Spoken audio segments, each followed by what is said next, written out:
Hello, welcome to the 2022 Formula Pro Series on R Factor 2. I'm Rachel Downey. We're here live from our Motorsport Games studio over in Silverstone. Now we're here for round one. It's from Spa, and I am joined by a very, very familiar face. It's Lewis McGlade. How are you? I am great. I'm so excited to be back. Last season was such a phenomenal thrill ride. Of course, it was 6 wins for Bono Huis with 4 pole positions as well. It was the championship title for the Mercedes-AMG Petronas Esports team, and in fairly dominant fashion as well. They only won it by 7 points, but it was just the consistent victories that Bono Huis put on, and now he's going to be teamed up with Jarno Opmeer. What a name to throw in that team. Yeah, it's going to be fantastic. We've got 12 teams, we've got 24 drivers. We are going to see some absolutely classic racing today, aren't we? For sure, it's tight stuff. You know, over a 6-round season, you can't be afforded any mistakes. You've got to be perfect basically all the way through. You've got to roll with the punches, so to speak. You know, if you have a bad result, you can't sort of whimper on it. You've got to come straight back and hit the top. It's really tricky to roll through. Yeah, it really is. Well, let's have a quick look at the format explainer. Formula Pro 2022 Explained, featuring 12 of the very best teams on the R Factor 2 platform battling it out for the championship. 6 rounds across our season as we venture to some of the greatest tracks on the planet as they battle for a $50,000 prize pool. We visit Spa-Francorchamps, we visit Monza, we then head to the Daytona road course before going to the brand new Donington Park Grand Prix, then the Circuit d'Azur, and our season finale at Laguna Seca. Relegation at the end of the season will play 2 cars against the Formula Challenge champions. Every round features a mandatory pit stop with the required use of 2 different compounds through the running of the race, and success ballast will be dished out to the top 3 drivers in the championship at the increments of 10, 7 and 4 kilograms. Push to pass is also available in the race for 60 seconds to give a boost of around 55 brake horsepower. Cars will enter Parc Fermé after qualifying, with limited changes being allowed to the setup.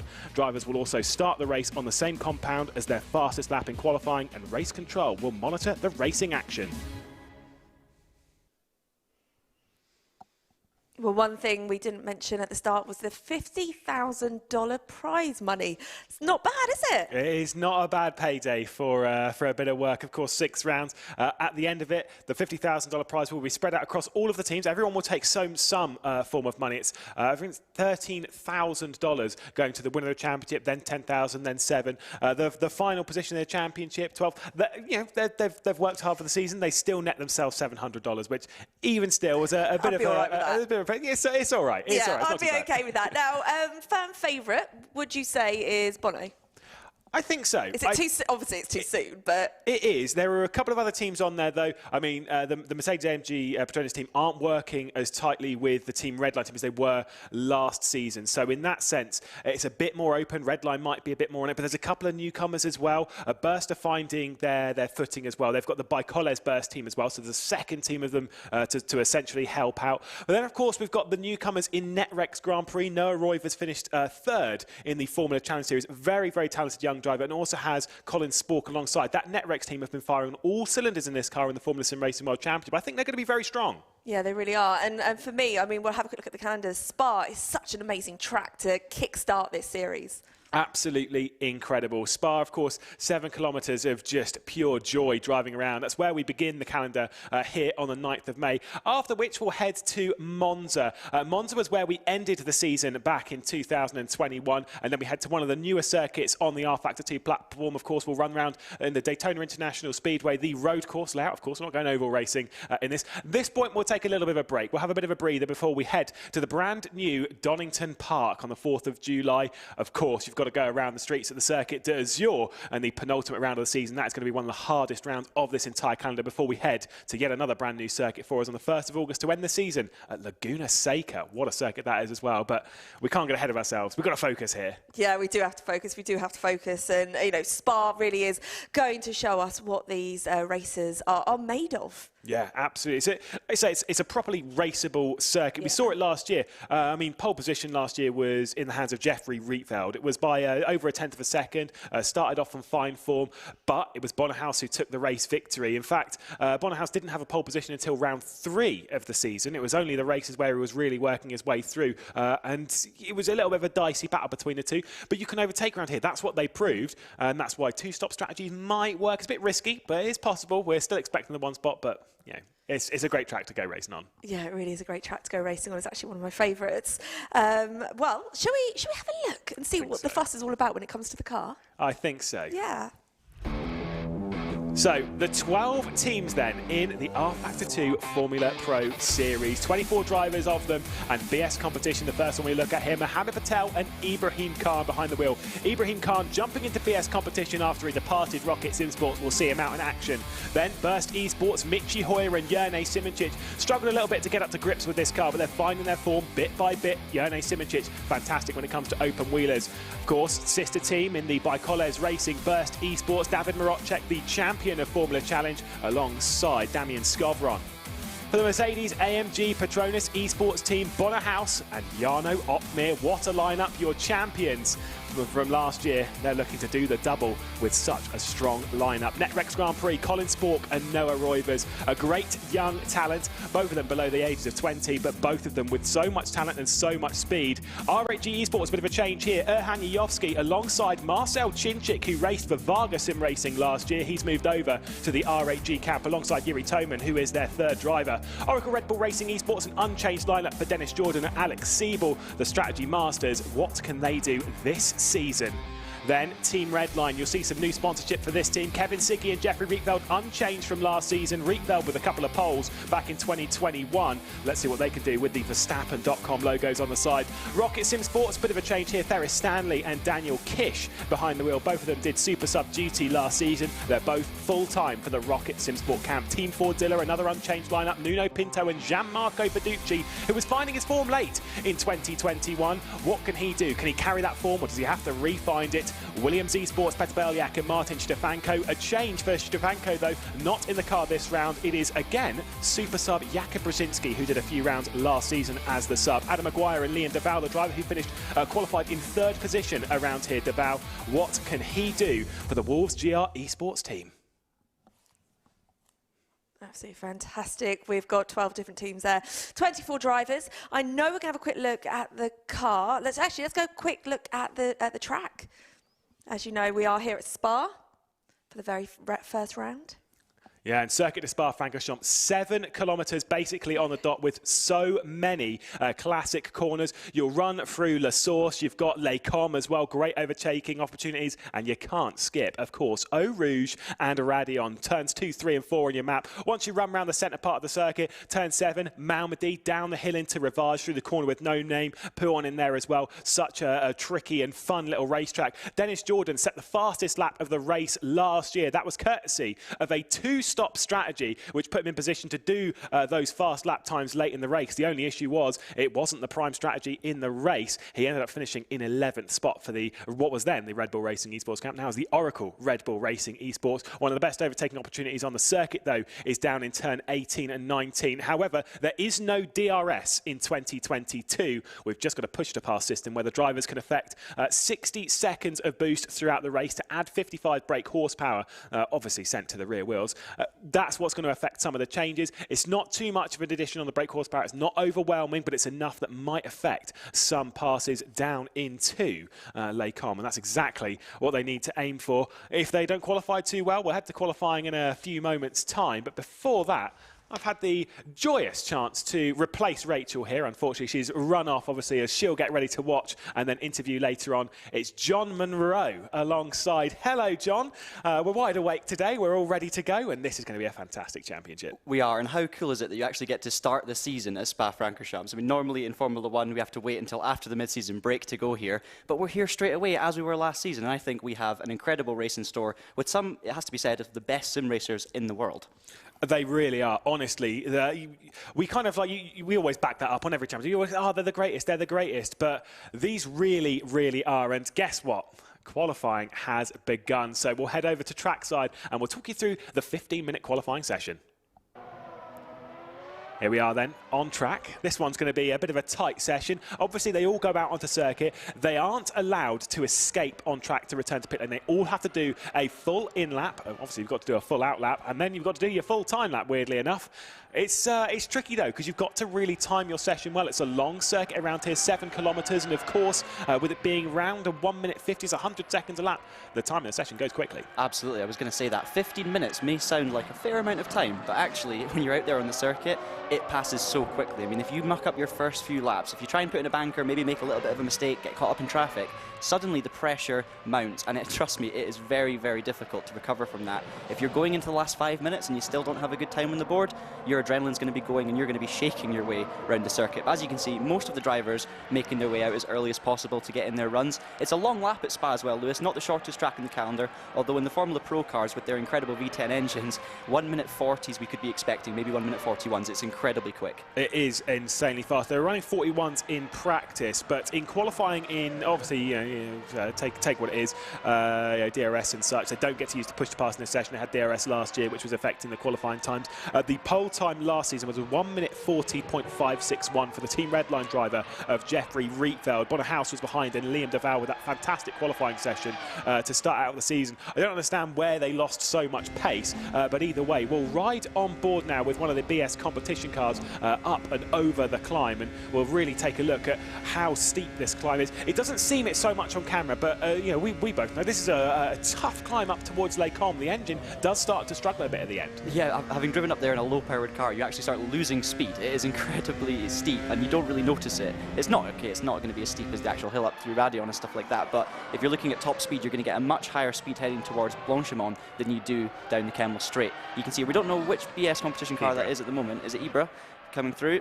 Heading down now towards Pion for the first time, so he'll be looking to set his banker lap. We're now cut back to one of the R8G cars, heading through Radion, nice and tidy. Yeah, we're on board with Erhan Yayovsky, a driver who, again, started out the season in great form, had one podium, was looking really strong at Indianapolis in the wet weather, the lone wet weather race that we had back in 2021. He'll ride the curbs, running through the first sector, going through Les Combes.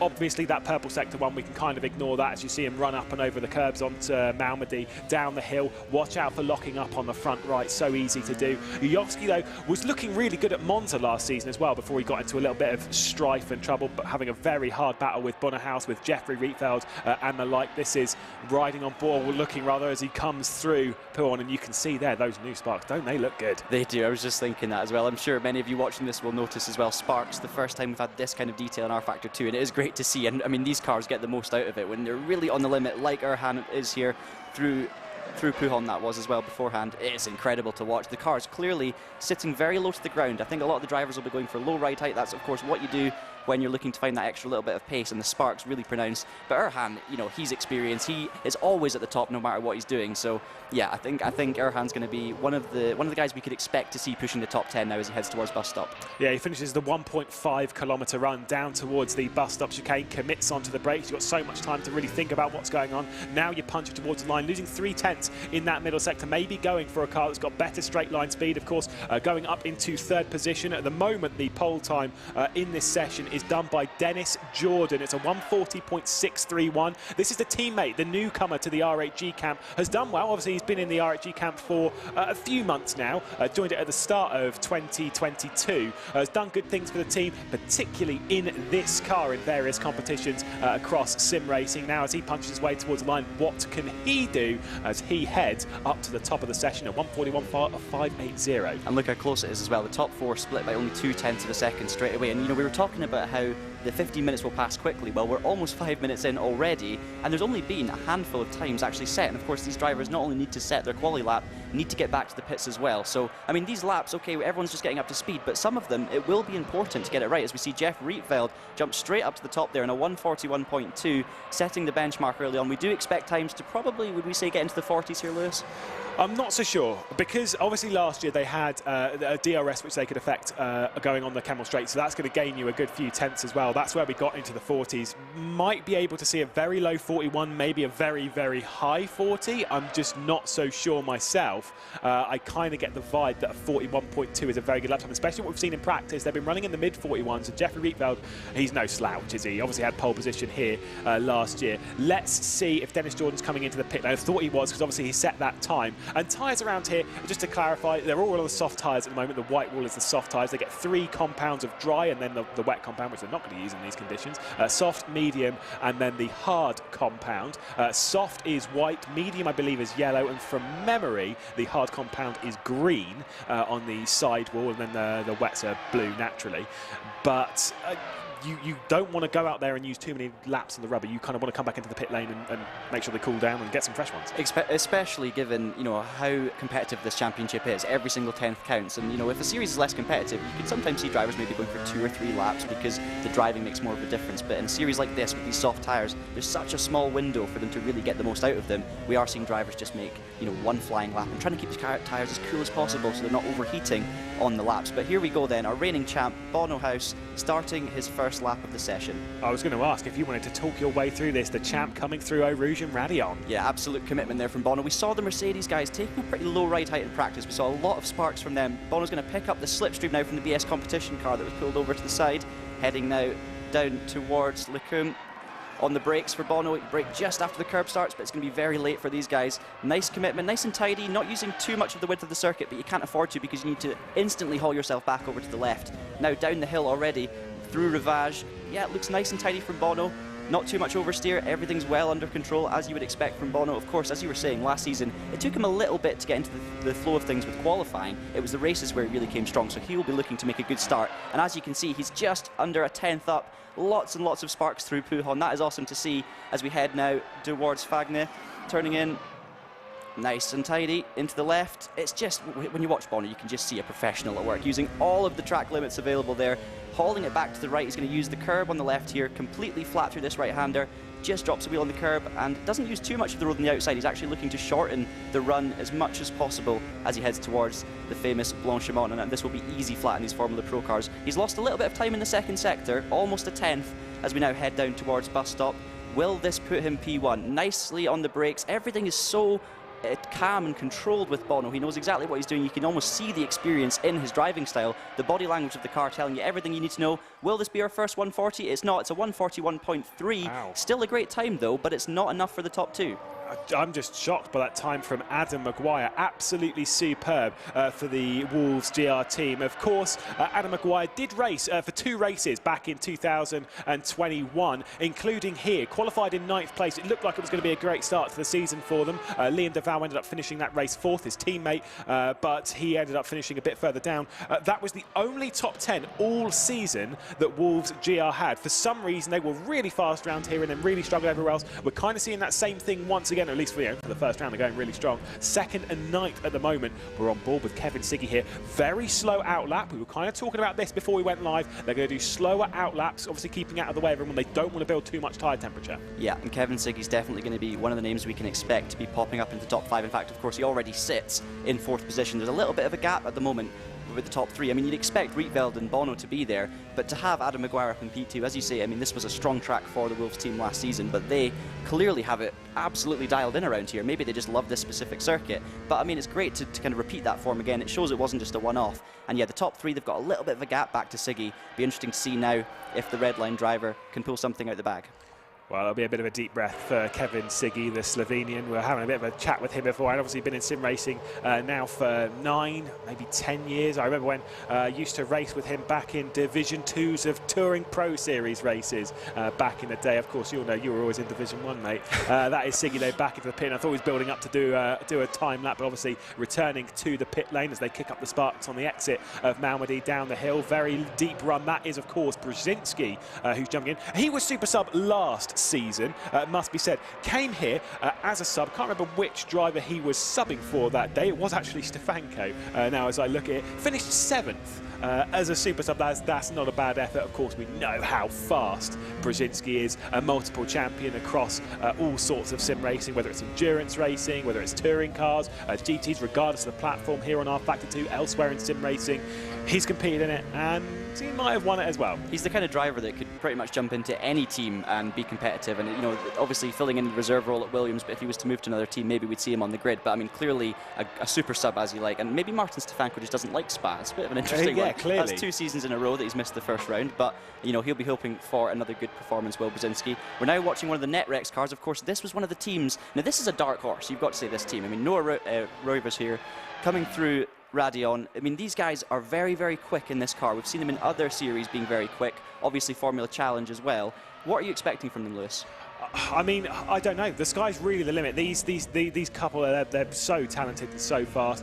Such a kind of a calm and relaxed team, to be honest. They're always a bit banterous, always up for a good laugh. But Noah Roivers and Colin are two of the fastest, most talented drivers that we've got on the grid. Of course, Colin Spork's jumped into the team for the first time really in 2022, but Noah Roivers has been a part of the squad for a while. He's hoovered up a couple of championships, was competing for the championship in Formula Challenge last year. Unfortunately missed out on it as David Marocek would take the title, but is one driver that I would seriously keep an eye on. But you know, these two, if there's one team where I'm sort of looking at being an outsider, maybe not for the championship, but certainly right up there somewhere in the top 3 for sure, this is a team that I'd expect right up there. Yeah, and it's a good lap so far from Noah. I mean, these two finished 2nd and 3rd at this track in Formula Challenge last season, so they'd clearly know it well. Heading towards Blanchimont now, and this is looking good. He's 3.396 off in Sector 2, so we're looking at around about 4th to maybe 8th or 9th, depending on how good this last sector is. Always taking a couple of bites of the cherry into bus stop.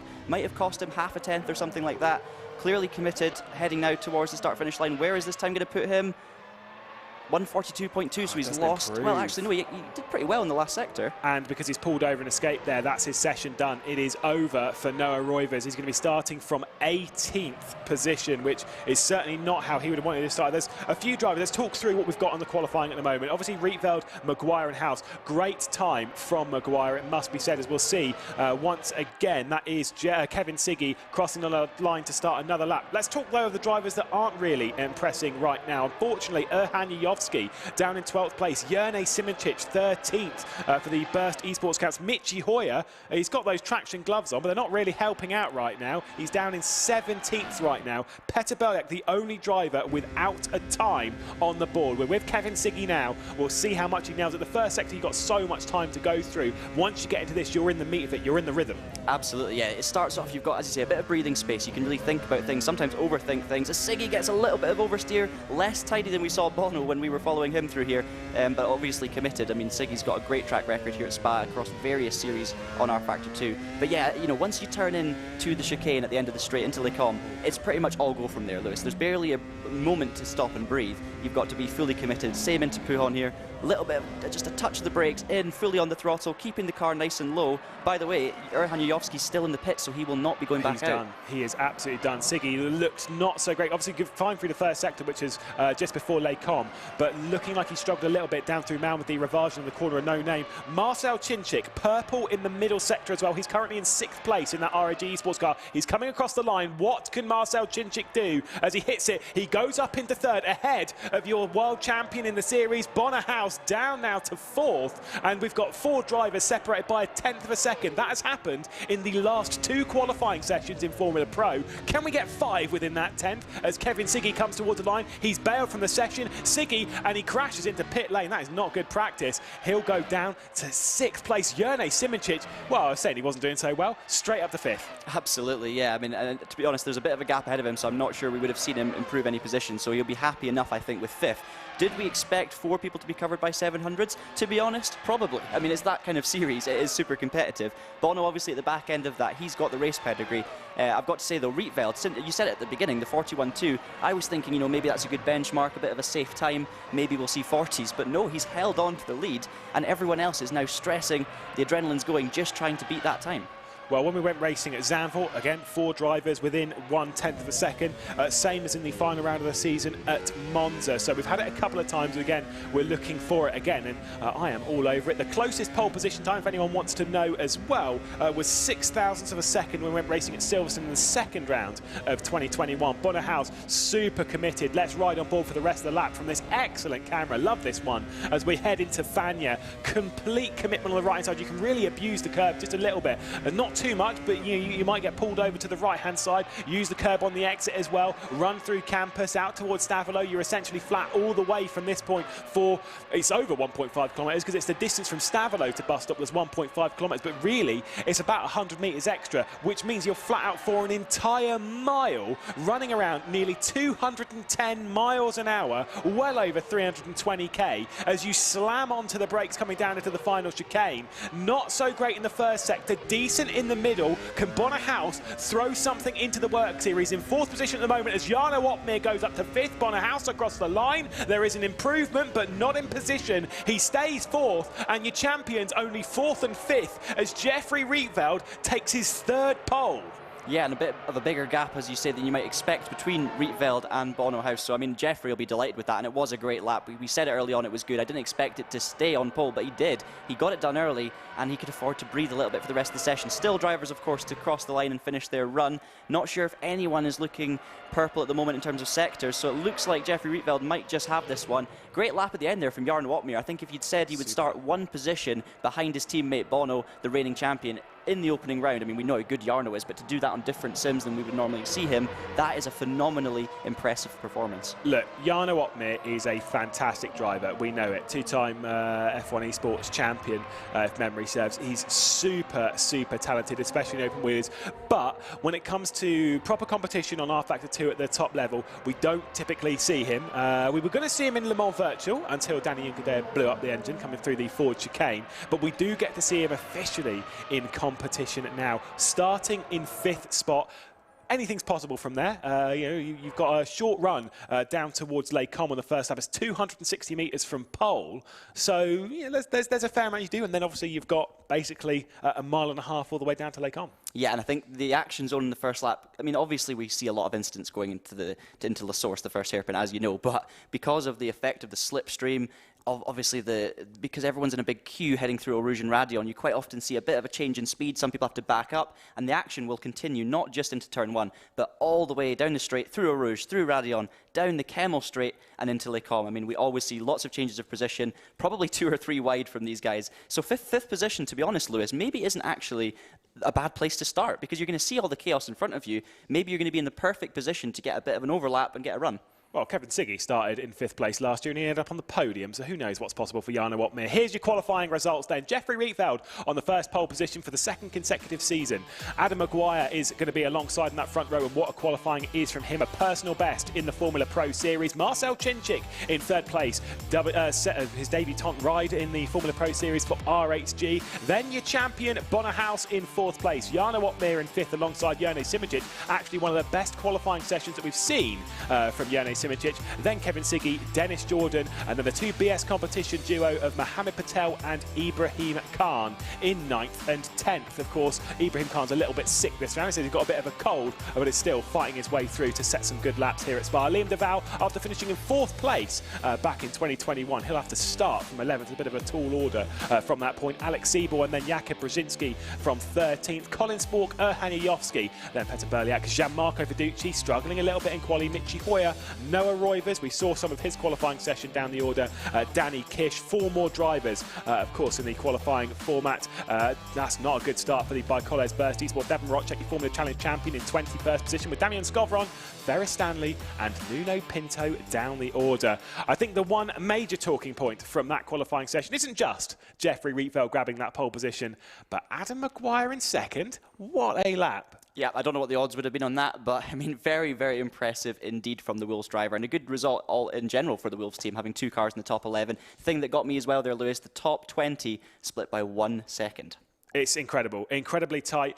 We know how strong these drivers are. It's a fantastic field, a fantastic competition to go racing on. But when it comes to competitions in R-Factor 2, Season 3 is just about to begin. Let's take a look.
It's a great place to go racing, whether you're brand new to sim racing or whether you're a veteran of it as well. With Michi Hoyer doing plenty of the races on the R Factor 2 competition system. It's a lot of fun to get out there and go racing. I mean, I've had a couple of goes. It's really enjoyable. It's a lot of fun. Instantly go racing. Absolutely, yeah, and it's something that R Factor 2 has maybe been missing a bit recently in terms of actually having an online competition system where you can jump on and race other people of a similar skill level. But the good thing about the competition system is you can race against some of the top drivers in the game. I mean, you talked about Michi Hoyer as an example. You can go on, be competitive against someone like Michi, and then you can prove a point. Maybe you'll be signed up by one of these top esports teams. It's very possible. I've seen it happen before, time and time again. We had it even with some of the Le Mans Virtual Cup stuff we had, which was run through the competition system, and then all the stuff that we've got going on there. You saw multiple series on there. You saw, of course, some of those British touring cars. Brand new content joining the platform today. 5 pieces. Well, what are they? Here's a video to show you.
Well, I won't lie.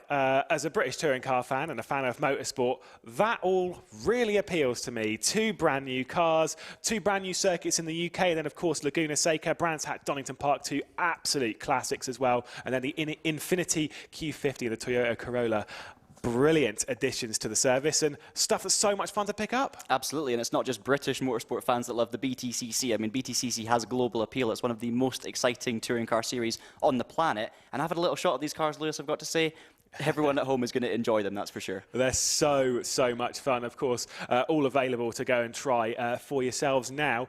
But slightly different than the car we're racing today, of course. It's the Formula Pro. We'll take a look at the vehicle, the steed that we have for the 2022 season. The Formula Pro car, 800 brake horsepower running through the V10 engine once it hits 18,000 screaming revs per minute. It's absolutely superb. We love it. Light car, 600 kilograms. 135 litres they can put into the car, ground effect to keep it stuck, reducing the dirty air as well, meaning they can follow, they can race hard, shift protection so they don't blow the engine. We won't have any of Danny Junkerdea's antics here in the Formula Pro Championship. Get 4 tyre compounds, 3 dry and 1 wet, with updated tyre degradation to make sure that the drivers are always on their toes. 18-inch rims to keep the weight nice and central, obviously quite lightweight, those wheels, so the weight is central to the car. Double wishbone suspension that they can all play about with in the setup window. They've got so many options they'll roll with. Push to pass, extra 55 brake horsepower. That eliminates the DRS. No need for any of that. It's just full-on racing, and we certainly love it. It's going to be a tough one to race around here, though, at Spa. It's one of those open circuits. It's one that we love to go racing every time we come here. Sometimes in sim racing, I say we come here a bit too much, but I'll allow it for this one. Great place to come for a season opener. Yeah, especially with a championship with this much prestigiousness, and it's an important one, and therefore Spa, as being one of the most common and popular circuits on the whole calendar, it's definitely one that drivers love doing, and it's one that we love to watch. And the nice thing is, watching at home, everyone knows Spa, everyone can jump on it at home, and you can try it in pretty much any sim as well, which is quite nice. But yeah, wonderful track, wonderful car. I mean, that V10 scream, nothing beats it, does it? Especially not now with some of the quality of life improvements that we've had on R Factor 2 release just this morning. The sounds are incredible, and those sparks look brilliant as well. John, it's time for me to ask, who are you picking for the winner? Oh, that's tough. You know what? I'm not going to go for Bono. I'm going to do something very brave and go for the man who actually put it on pole position, which is not very brave at all. That's not Jeffrey brave. Rietveld for Team Redline. I think they're going to push the Mercedes team even harder this season. Well, qualifying's done. It's time for the race. They're rolling off from the starting grid, beginning a formation lap as they head round the 7-kilometre ribbon of tarmac here in the Ardennes.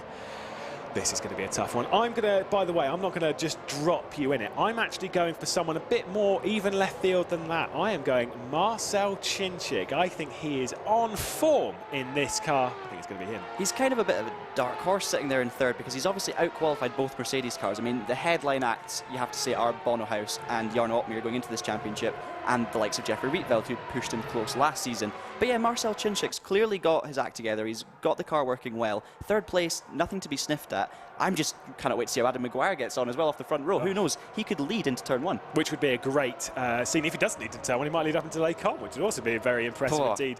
They can use push to pass whenever they wish. Of course, it's 60 seconds, which they can use overlap. Let's take a look at the grid. Jeffrey Rietveld and Adam Maguire on the front row with Marcel Chinchig and Bono Huis on row number 2. Marcel Chinchig had one podium last season. Bono Huis had 6 wins. Jarno Opmeer making his debut in Formula Pro starts from 5th. What can he do? Jarno Simicic, Kevin Siggy, 5-time podium sitter with Dennis Jordan directly behind the driver that had fastest lap here in 2021. Mohamed Patel and Ibrahim Khan make it an all-BS competition row 5 with Liam Deval, who'll march his way up the order, we have no doubt, and Jakub Brzezinski, who had a top 10 here last year. Colin on debut, had great drives around here in Formula Challenge with Erhan Yovski, 1-time podium sitter last season with Petr Beljak, 2015 Formula Sim Racing World Champion, and Gianmarco Fiducci starting from 16th place.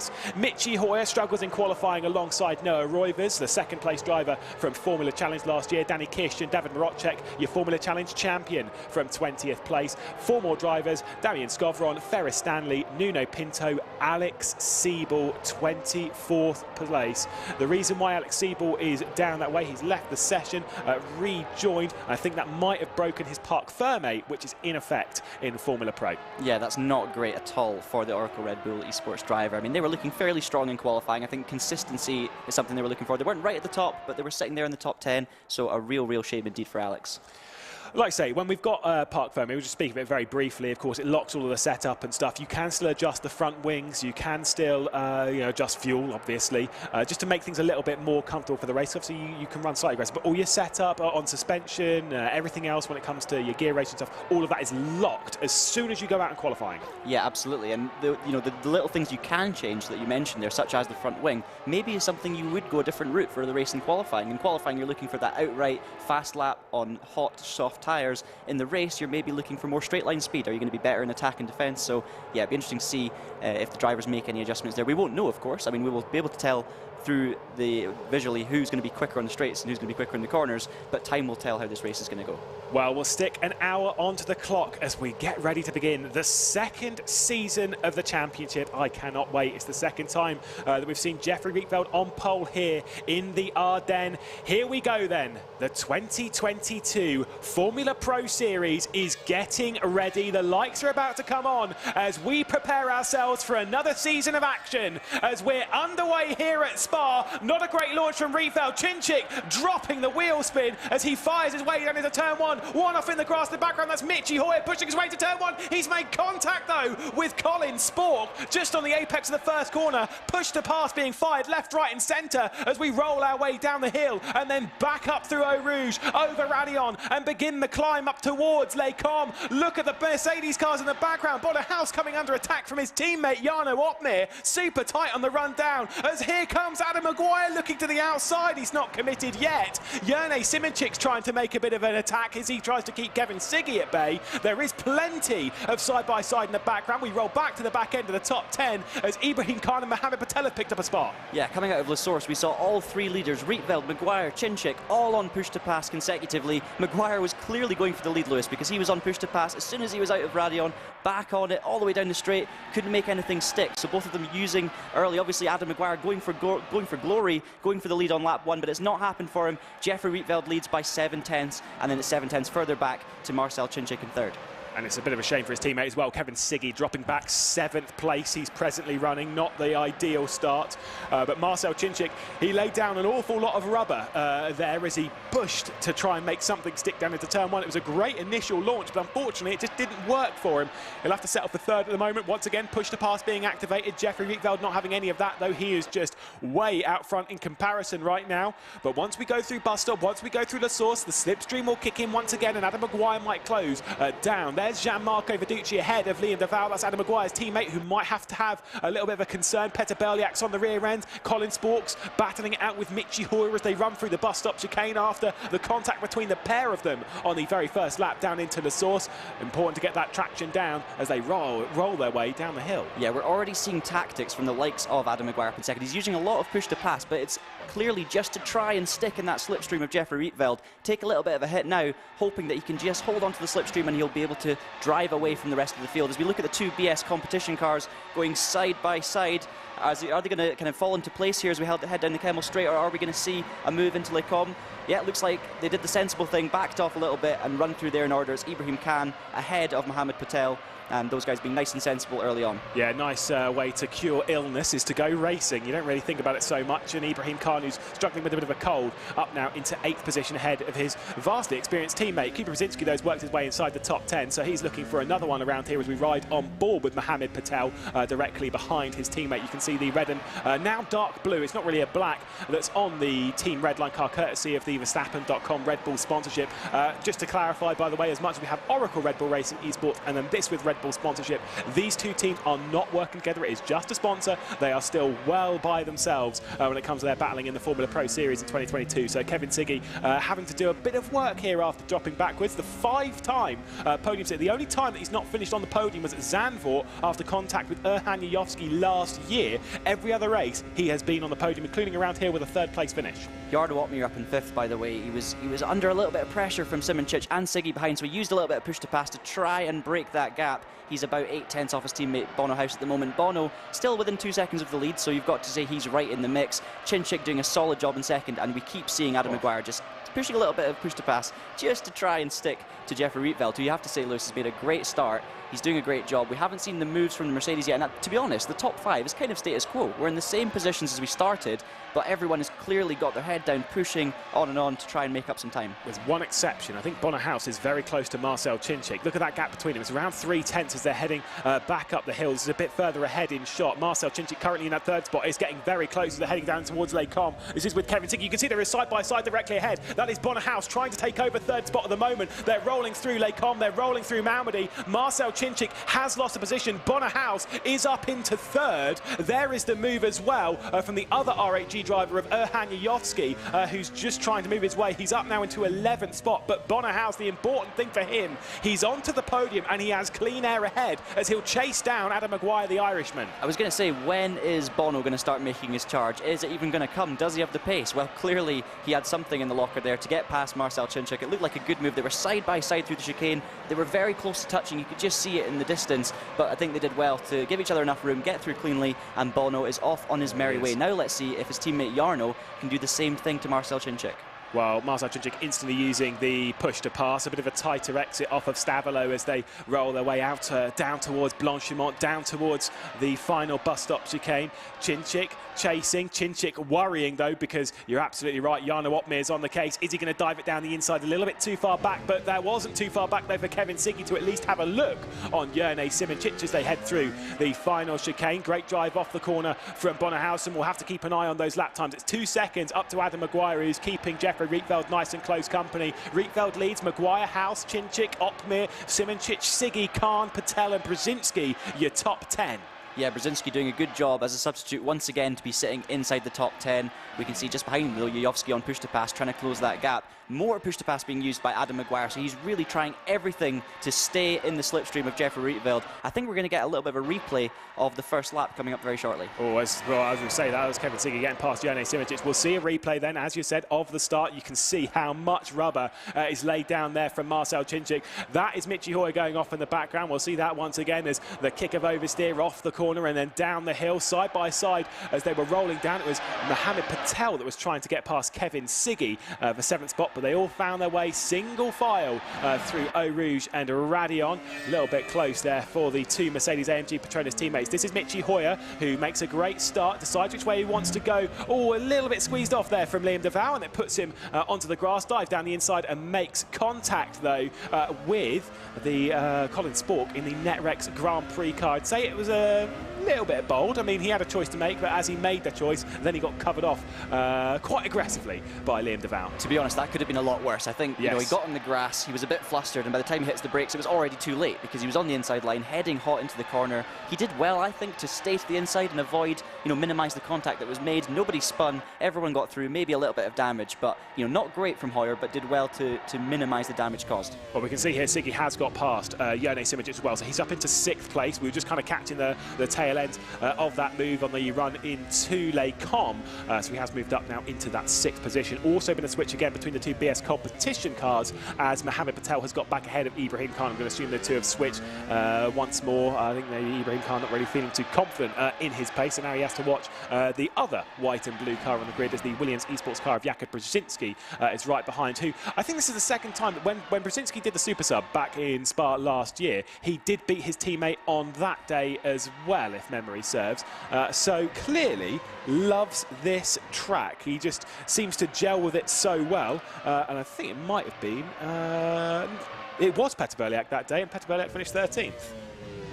We're going to have another replay coming up soon. I think we've had a spin for, is that Nuno Pinto? Yes, it was. Team Forzilla. Oh, and it's so easy to do. He got a little bit loose in the curb, just lost a little bit of traction, and once it snaps in this car, there's no going back. And yeah, Nuno lost control, straight over to the ball, and escapes to the pit lane, which means he is out, and Forzilla are down to one driver. What a shame.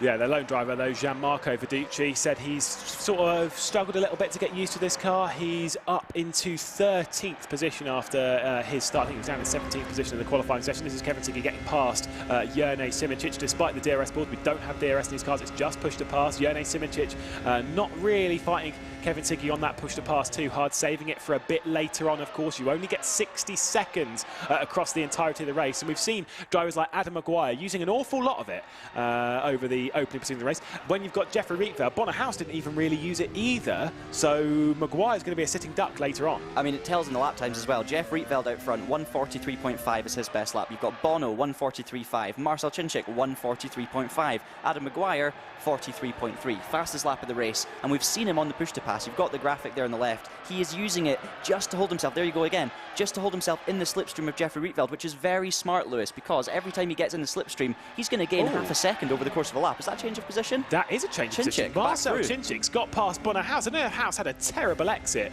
He'll come back through, and there's a bit of push to pass used from Chinchig. Once again, Huis is not using it. We were saying this car's running quite low. It might be not running low just on the track. It might be running low in the wing department as well, because the straight line speed of that, had Chinchig not used the push to pass, I'm absolutely sure Bono Huis would have been back through. Either way, the champ's back off the podium, and Marcel Chinchig's back on it. Absolutely, and I think this tells you a lot about Bono's strategies. He runs wide, actually. Has he got damage? Right, that was maybe a mistake. I think, yeah, Bono doesn't make mistakes like that very often. He seemed to have understeer.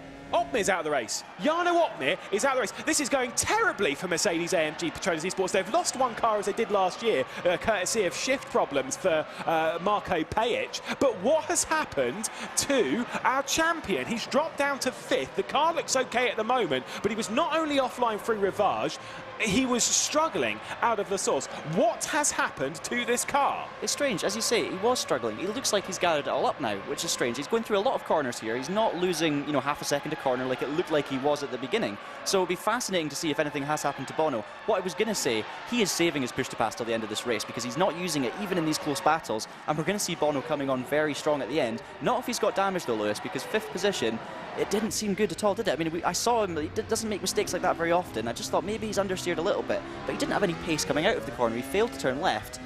Weird things happening. I mean, back on board now, everything looks under control, but not an ideal start whatsoever for Mercedes. And just to clarify as well, because some people might be saying, oh, it's a slowdown or something in that vein. We don't get slowdown penalties in R-Factor 2. You get a warning for cut tracks, etc. But here's another one going past your champion. That's Jarno Simic. Oh, a little bit of side-by-side. Here comes as well. It is Mohammed Patel trying to get his way past. I'm not sure Bono Huis is going to finish this race inside the top 10. He's going backwards. Jarno Simic comes across to give Bono Huis the slipstream. But both BS competition cars are through. true. Our champions of Formula Pro are looking really, really dire right now. A retirement for Opmeer. What happened there? That is what I really need to know. Absolutely. I mean, was there a collision between the three of them? Because we saw, when we cut to it, we saw Bono losing position to Chinchig. Now, of course, right behind Chinchig, we also had his teammate Jarno Opmeer. Have the three of them collided? Have two of them collided? Has someone made a mistake and someone's been collected? We don't know. Hopefully we can get a replay, but we'll have to wait and see on that one. But yeah, I mean, crazy stuff. Definitely not what I would have predicted. And Jeffrey Rietveld right now is looking very pretty. I mean, Adam Maguire doing a great job to hang on. He's lost that slipstream now, though, Lewis. I think we'll see a little bit of reservation from Adam Maguire. We'll stop seeing him use the push to pass quite as often, and he'll settle into his rhythm. But yeah, the front two are laughing. Mercedes are crying. Well, Marcel Chinchig is closing in on Adam Maguire, so we might have to worry about that. You're absolutely right about crying from Mercedes. They are not in a good spot. You kind of have to say, without any replay, I'm going to potentially suggest that the two teammates might have collided to some degree, only based on the pure fact that Jarno Opmeer is out of the race and his teammate is really struggling with some quite clear damage. 2 and 2 together potentially means teammates may have made contact. Not a guarantee, of course. Someone else might have played their way into it. There could have been other issues at bay as well. We do not know with full certainty. Either way, Rietveld is leading. Maguire and Chinchig, we're being told it could potentially be a hardware failure on their end, which would be pretty dramatic for Jarno Opmeer. Doesn't quite explain the struggles, though, of Bono Huis, how he seems to struggle every now and then come straight back to it. Maybe he's getting used to the issues. As here comes the battle, or looking to the outside, where's Mohammed Patel? Looking to the inside as Bono Huis, as he's trying to get past the young Ibrahim Khan as he makes his Formula Pro debut in the BS competition car. Of course, he did Rocket Sim Sports for a couple of rounds last year. Now he's got to keep Bono Huis at bay. That's not going to be an easy one. Yeah, absolutely. And I'm just watching to see what the characteristics of Bono's driving is. Is he fighting understeer? Is he struggling? He seems to be... It's weird. It's like, as you say, it's going through waves, isn't it? It's slow in certain sections. He loses position, you think that's him gone. But then he kind of holds on. And I mean, part of that will be down to Bono's skill, of course, but not quite sure what's going on there. Either way, it doesn't matter how he's got there. He's now down to 8th. On the fringes of the top 10, struggling to hold on to the back of the BS competition cars, who are having a great race now, with Patel up in 6th and Ibrahim Khan in 7th, only 7.5 seconds off the lead. Of course, Lewis, pit stops will come into play at some point. We saw every single driver in the field start this race on soft tyres, which was an interesting one. I think we kind of expected that. The softs are the way to go, but the drivers, of course, will need to choose a different tyre compound during their mandatory stop. So are we both confident there are going to be a lot of mediums? Oh, I think so. I think we're going soft medium in this race. We can see as we're riding on board with Bono Huis, there is no left or right hand down. The steering is at least straight at a bare minimum, which is, we know from having a fair few races on R8G, if you're going to get damage, it does typically affect the steering quite aggressively, basically with any sort of damage that you've got.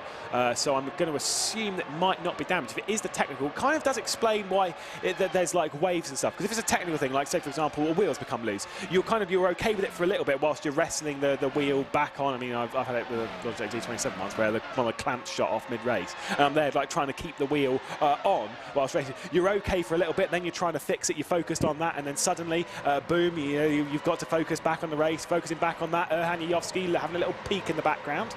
Yeah, absolutely. And, you know, we're not going to be able to speak to Bono until this race is over. And obviously there's two curious cases here, because Jarno as well, we don't know what happened. So we're going to hear about it after the race, I'm sure.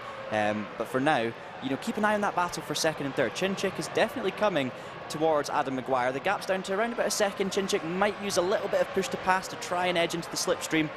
So yeah, that's one to keep an eye on. There's lots of battling here for the second half of the top 10. You can see now Chinchig. That's not Chinchig we're watching right now. That is the R8G Red Bull Esports car of Dennis Jordan, who is running in 12th position. So you've got battles at the bottom half of the top 10, just outside the top 10 as well. Dennis holding on from Peter Berlach in 13th for Williams, and then of course Duval in 14th.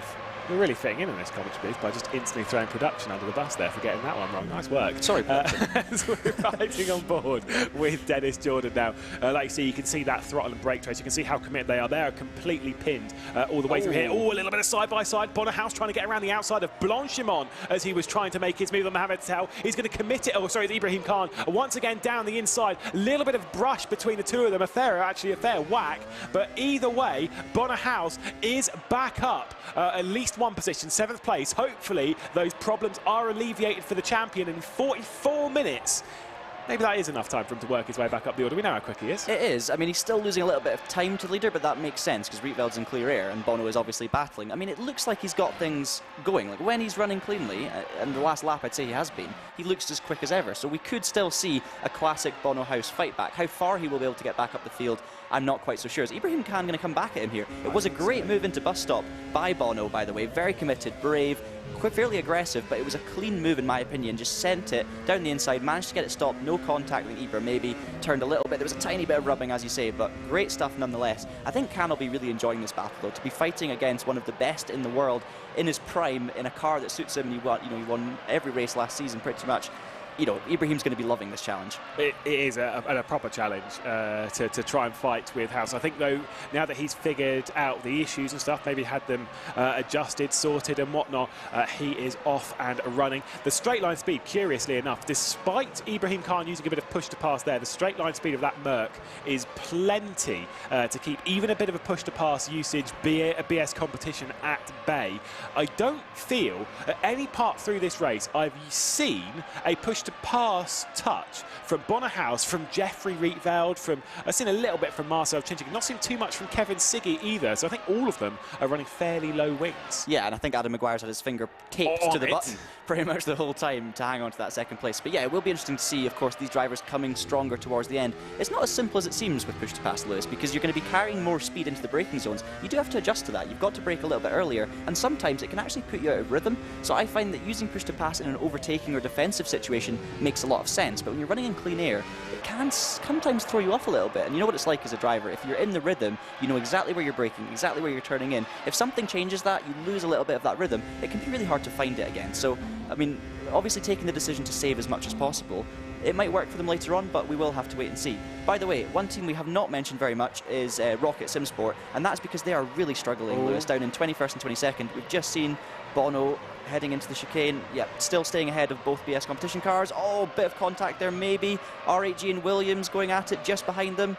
Yeah, it was actually Bono Huis getting ahead of Mohamed Patel, so he's just made that position. So he's up now into sixth. Patel did not fight that one at all. There's a little bit of contact, just a touch going through Lecom there between Erhan Yayovsky and Brzezinski. So Yayovsky's now up another position. I think he might let Brzezinski back through here. Of course, we do have live race control. They will dish out penalties, so maybe Yayovsky feeling that drive, that move might have been a bit too much, and rather than having to deal with the stewards, give that position back, almost a bit of the gentleman's rule. He might still get a warning or something, but he might get past up a penalty if it was his fault. If you've got the confidence that you can get back past, it's always better. The earlier you give that position back, the better, because then you can focus on your race, move past it. If you've got that kind of incident floating around and you think you might need to give the position back, might get a penalty, it's no good. You just want to get it done, and he's obviously taken that decision. He'll get back on it again, and he's already closing right back in the back of Brzezinski. We jump to the other R8G car now, heading across the line. That's Marcel Chinchig in third,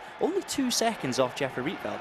Lewis, has Jeffrey had a bit of an issue? He's slowed down a little bit. His last lap, actually, guys, 44.8, so he's 1.3 seconds off his fastest lap of the race. Of course, the tyre wear's coming into it, but Maguire's last lap a couple of tenths quicker, Marcel Chinchig 4 tenths quicker, so maybe the race beginning to come back, actually, to the man you predicted might come away as a surprise winner here, Marcel Chinchig. Yeah, of course, they do have, the choice of fuel they can run. Some teams are running heavier, some teams are running lighter. The expectations they're running around about 90 litres to start this race. As here comes yet another move from Bono Huis. He is back into the rhythm. We hear that the champ is back as he makes his way up into the top 5 ahead of Jarno Simoncic. The two of those, wow, that is a lot of Formula Sim Racing World Champions. 5 for Bono Huis, 3 for Jarno Simoncic. It's a pretty competitive duo when it comes to open wheeling in competitions here on the R Factor and R Factor 2 platform. So nice little move there from Bono Huis. Now into 5th, chasing down Kevin Siggy, the driver with the second most podiums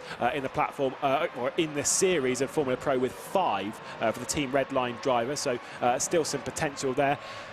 I just don't know where House can go. Maguire, like I said, is dropping back into Chinchig. Like I was going to say with fuel, they could all be running slightly different stuff. They could be running different aggression on the tyres. The thing is with the tyres, though, is what we were kind of told beforehand, is the first stint were expected to be somewhere between 16 laps and 21 laps, expecting to be a 35-lap race.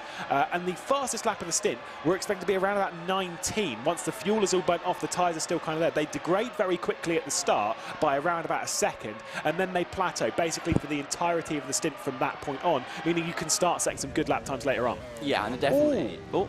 Was that a penalty? Oh, never mind. Ignore me. Carry on, John. No, it's just, yeah, absolutely. Just going to say as well, Marcel Chinchig, he's obviously on the back of Maguire, but look at the names behind him. He's got Kevin Siggy, Bono Huis and Chinchig. I mean, what a combination of drivers that is. That train of cars, 4th, 5th and 6th. I mean, if you see those names in the mirror, I mean, it's great that they're behind you, but that is intimidation, it's got to be said, Lewis. I mean, these guys are at the top of their game. And Jeffrey Rietveld, another one who's at the top of his game, 1.5 seconds out in the lead. We do see a 10-second penalty for Michi Hoyer post-race. Now, that's presumably for the turn 1, lap 1 incident. No doubt. Yeah, 10 seconds is, I mean, okay, he did cause an incident. It could have been a lot worse, but 10 seconds, that will hurt Michi Hoyer. We're going to see another replay of it, and yeah, as you can see, similar to an incident we've seen in Formula 1 a number of years ago. It certainly is. Less dramatic in terms of the conclusion of it, but there you go. So 10-second penalty for Michi, the first person to receive a penalty that we've seen in this season's Formula Pro Championship. So I was just going to quickly say, Jeffrey Rietveld, you know, obviously hugely talented, hugely experienced, has done it across a number of sims and a number of years. And we're thinking about he's dominating this race, he's out in front comfortable. It's only 1.3 seconds. I mean, second place Maguire, he's still right there. But he has burnt a lot of the push to pass, which Marcel Chinchig is now starting to burn. For me, that penalty, I think Liam Duval has a bit to answer for with the squeeze, but I think Michi Hoyer, the reason why Michi Hoyer's got a penalty, right, just to clarify, is not because of trying to overtake on the grass, is because he absolutely clobbered into the side of Colin Sport, which I know he'll argue that he was pushed onto the grass, but he did commit to a gap that was closing, which I think is the critical part of that, and it was him that overcooked the corner. So I do actually agree with that penalty. Now, I'm going to guarantee that a lot of people don't, but I do. Well, no, and the thing is as well, it shouldn't always matter what the consequences are, because if the action was bad enough, even though they kind of got away with it to a degree, it could have been worse, and I don't think you should decide an accident based on the consequences. It's always the action itself. Oh, here comes Marcel Chinchig, though. I think he's going to make the move now on Adam Maguire, who's done a fantastic job to hang on to second position for as long as he has, obviously qualifying in that second spot. But Marcel Chinchig up to second, and he wants more. 1.5 seconds off of your race lead. R8G. Could they be the first ones to deny Mercedes, or is it going to be Redline, or is it going to be Mercedes? We'll have to wait and see. Mercedes denying Mercedes. Chinchig, though, 1.2 off Rietveld. He's coming, isn't he? He's got a lot of pace. In his last lap, 44.4, Rietveld 44.6. I think we'll see Adam Maguire now just settle down behind Marcel Chinchig. He is a fan of the slipstream, as we've been seeing, so I think we'll see a lot more of that. A little bit of a gap back to Siggy, Huis and Chinchig, the incredible trio in 4th, 5th and 6th. And then again, the BS competition guys having a great race, has to be said, in 7th and 8th, with Brzezinski and Jajowski rounding out the top 10. Fiducci, we haven't spoken about too much. His teammate Nuno Pinto had a big off earlier at Puon. He's doing well in 11th, just there on the fringes, not far away, and he seems to be on the back of that group as well. So a decent enough effort so far from Fiducci. I'm sure he'll be wanting a top 10 though. Well, he's been moving his way up the order, has Gianmarco Fiducci. Qualified a bit further down. He was up to 13th earlier, now up to 11th. He had a top 10 finish back in the Netherlands as he was starting to find his form. He qualified 7th place at Indianapolis in the wet as well. Such a talented driver, more so in GTs and touring cars, but doing great elsewhere in sim racing. We're starting to see him find a little bit here on R Factor 2, and I would love to see him move forward in this race. Obviously running the 46 for, I mean, you can tell he's Italian, can't you? It's obviously Valentino Rossi, his racing number. So 46 chases down the number 8, Romain Grosjean's racing number, in the R8G, shockingly enough, as we're on board with Dennis Jordan. And speaking of numbers, Noah Roivers running the 44, you would think he's Lewis Hamilton, legendary but he's Dutch. Lewis Hamilton fan. Yeah, so he's a massive Lewis Hamilton fan. He's not. Absolutely. I don't think he is anyway. Yeah, Dennis Jordan here coming through toward the top of Radion, I should say, in the slipstream of the Williams car. So we've got two Formula 1 teams and their esports efforts fighting with each other, not in the position they might want to be in, 12th and 13th. It's not bad, of course, nothing's bad in this field, but both of them will be looking to make their way higher up. And then you've still got Duval sitting in there in the 66, just behind, waiting to pounce on any mistakes. But you can see how hard Dennis Jordan's pushing. You can really begin to see the effect of the tyre wear on these softs. It's beginning to get a little bit slippery for these drivers now, isn't it? Well, this is back on board with Colin Spork, of course, after contact down in the first quarter. He's now running in 16th position as he's still trying to chase down and trying to pass the driver that hit him at the first corner. That 10-second time penalty will reverse these positions. At least there's that for him, and will put him inside the top 15. Not the results that Netrex would want. I know they are all watching on team managers and such. Jürgen van Bergen, Carlos Martin behind the organisation. Oh, big snap from Colin Spork, who is racing this quite hard. I don't think they'll be particularly happy with these positions, but they are happy to be on the grid. Obviously, it was a fantastic effort from them in Formula Challenge, more so from Noah Roivers and Colin Spork, because Colin Spork was racing for Team Redline in Formula Challenge. But it is great to see the Netrex, a classic team in sim racing. They've been around since 1998, so 20 years. Fantastic. And the team is older than the drivers, I'm pretty sure. Way older. Very, very young driver me. combination. Yeah, wow. I mean, that's not that old. It's not that old. I mean, I'm trying to think, is the team older than you? Not quite. This team, one of the oldest, longest-standing teams in the grid with one of the youngest driver lineups, and I kind of love that. I think that's great to see. Clearly very passionate about sim racing, and I mean they're at the top level here, and they're doing a great job running together as well. 16th and 17th, Roivers using a little bit of push to pass there, but yeah, these guys are going to have to be happy. That bit of oversteer as well out of the chicane. I mean, most of us wouldn't have saved that, would we? No, I wouldn't. I mean, I would have crashed on lap one, I'll say that. I think, just to clarify as well, Netrex have changed quite a bit in those 20 years when it comes to management and stuff. It's not just the same dudes behind the scene. Getting past there by, I think it was Scarv, actually no, it would have been Marocek, getting past Noah Roivers there. The two battled plenty of times back in Formula Challenge, but the two switching there for what is 17th position. And Alex Siebel, who's worked his way up to 19th after starting from the back of the grid after getting his car time removed in qualifying. Still trying to battle out with Roivers. Got to the outside of No Name, but didn't really fancy leaving it alongside. The Dutchman holds on for now.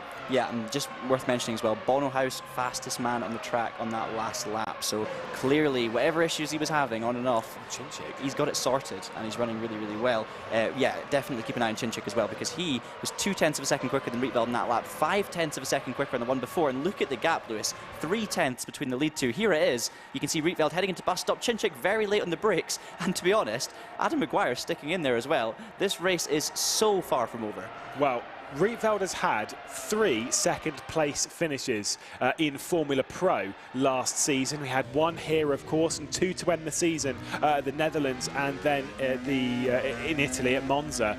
Could he be on for another one here today? And would it be Marcel Chinchig to deny him in that slipstream? Push to pass is going to be activated as we pass, or approach rather, the halfway point of this race over Radion. Push to pass being used for both of our top 2. Right on the button. Here we go for Marcel Chinchig. He's close. He's close. He's to the outside as we head into Lake Om, but the straight line speed of that Redline rather, is just enough to keep Marcel Chinchig at bay for now. I think Marcel Chinchig is going to make a pass pretty soon. He's looking to the outside, but the Hungarian can't do it. I think he's going to try, but it's not going to be easy, because Jeffrey Rietveld, a seasoned professional, he knows exactly what he's doing. This, of course, will cost them both time. Rietveld was already struggling for pace. I mean, just look at the gap with Bono, for example. He was 8 seconds behind a few laps ago. He's now 5 seconds behind. So, anyone can still win this race from the top 5, and if these two battle too much, they're going to lose a bit of time. So they need to be careful here about how they do this. Marcel Chinchig, I'm sure, will be impatient. He'll be wanting to get that lead and try and run away from Jeffrey Rietveld if he genuinely has that much pace in hand. He has been the faster driver every single lap for the last 4 or 5 laps that I've been watching. So, he clearly has good pace. Maybe it's a bit of slipstream, but, obviously he will want to try and get out in front and see if he can build a gap. Maybe Rietveld is just conserving things, but I mean, there's no reason at this point, Lewis, to really conserve tyres, because you're going to be changing them soon anyway. Exactly. The only thing you can really conserve is push to pass. Well, with it being roughly lap sort of 19-20, where we're expecting drivers to come into the pit lane, that's not going to be for another 5 or 6 laps. So still a fair while for them to battle it out on the track, and then that could be the deciding factor when it comes to the race. They'll be changing tyres. 3.5 seconds it takes roughly to change tyres, and they fill it around about 9.5 litres a second. second, one into the pit lane in the form of Ibrahim Khan. He'll be the first one down, trying the undercut, which can kind of work. You gain 2-3 tenths a second a lap from the undercut, but obviously, as much as you're on fresher tyres, guess what? You're on a heavier car as well. So whilst these drivers are going to be firing some great lap times, I'm not so sure pitting early is the right strategy, as once again, Rietveld is able to hang on.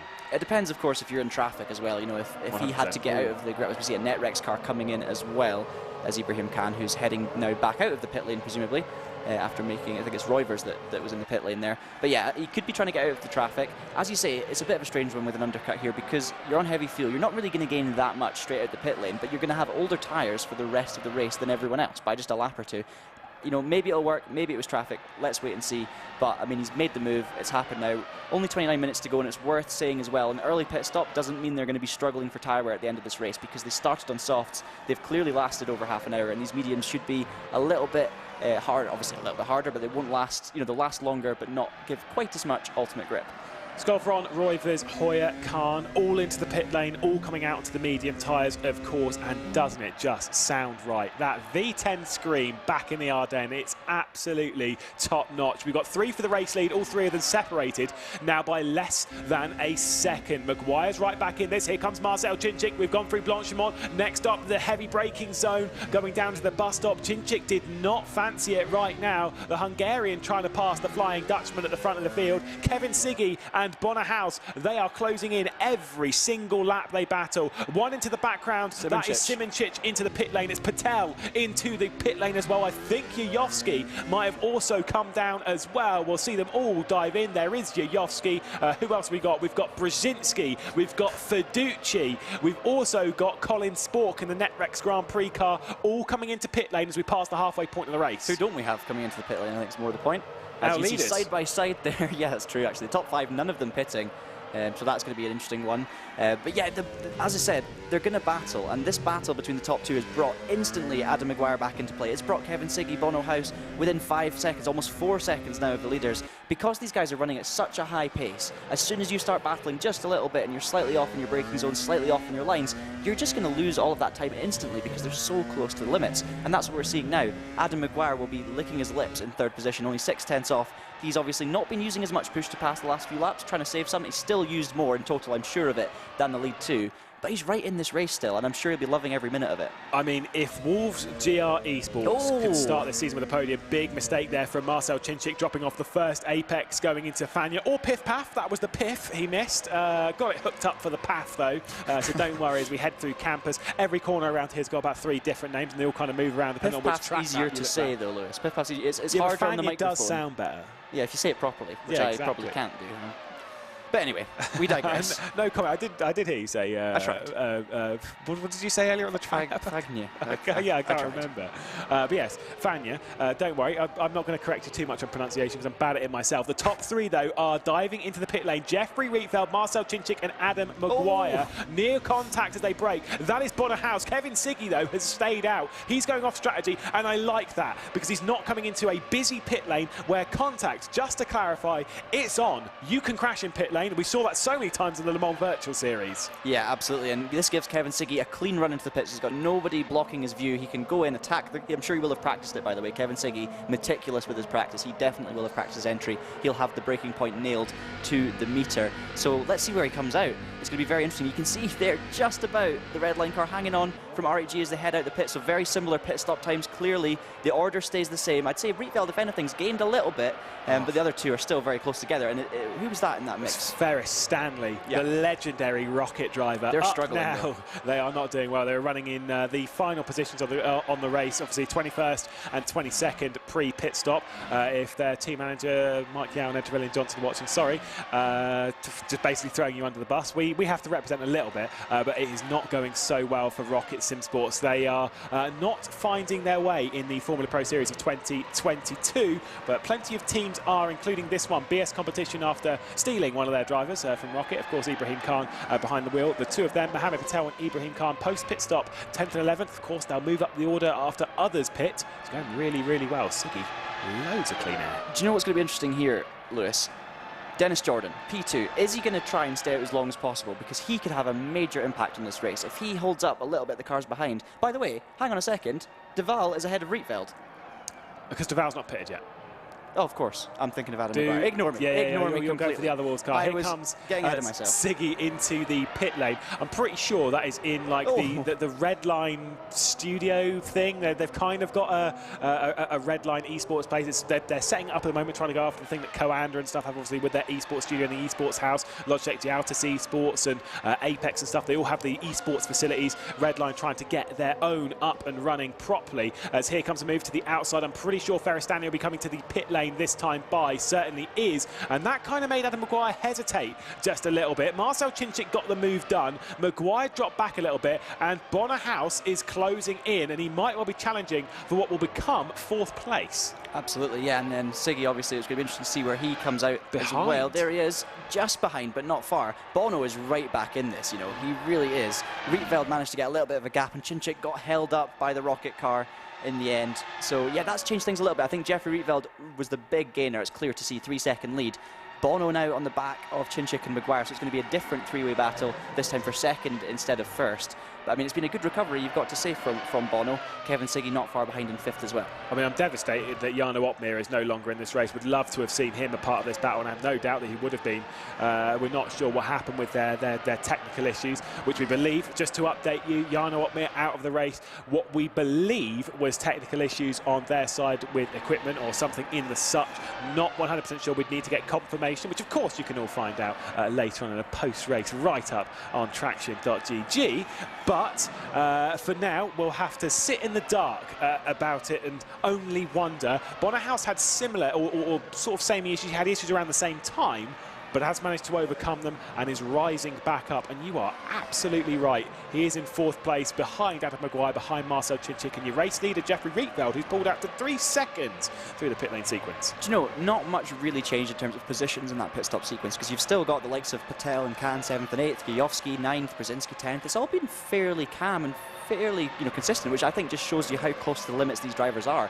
They've all nailed their pit stops. No one's lost a huge amount of time. It's just as important, Lewis, as you know, to practice your pit stop as it is to practice the circuit, because you can gain 0.2 of a second, 5 laps in a row, which will last you almost 10 minutes, and you could just lose that 1 second instantly by braking too early for the pits or doing something like that. So it's crucial to your race. By the way, the Netrex car under a lot of pressure there by the Oracle Red Bull into the bus stop. Yeah, it was 18th position. It was Noah Roivers with Alex Siebel behind. We're on board with Bono Huis. You can see the sparks flying. Noah Roivers into the pit lane again.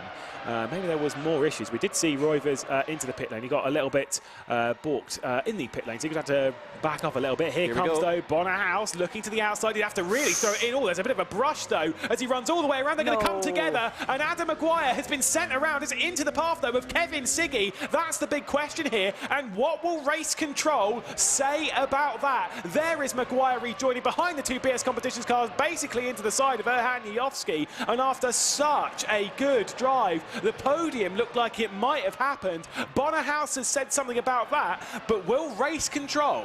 Yeah, absolutely. I mean, I would need to see it again, Lewis, to see who squeezed who, because they were side by side. It's tricky on first viewing with the cars as quick as they are to really see who caused it, whether someone did, whether it was a racing incident. Obviously gutted for Maguire. He was having such a good race, and it's all been undone in an instant. Bono moves on. Will the stewards have something to say about it? I'm not sure. Hopefully we'll get a replay. I think we're due one for that, because that would be. I'm not sure. Like I say, it's a really difficult one. When you're going around the outside, it's possible. It is possible to make a stick. We've seen it time and time again. I think so. There was a little contact between the two of them as they were turning in, right? And that is what I think pushed Adam Maguire off. That is what I think basically pushed Bono Huis off as well.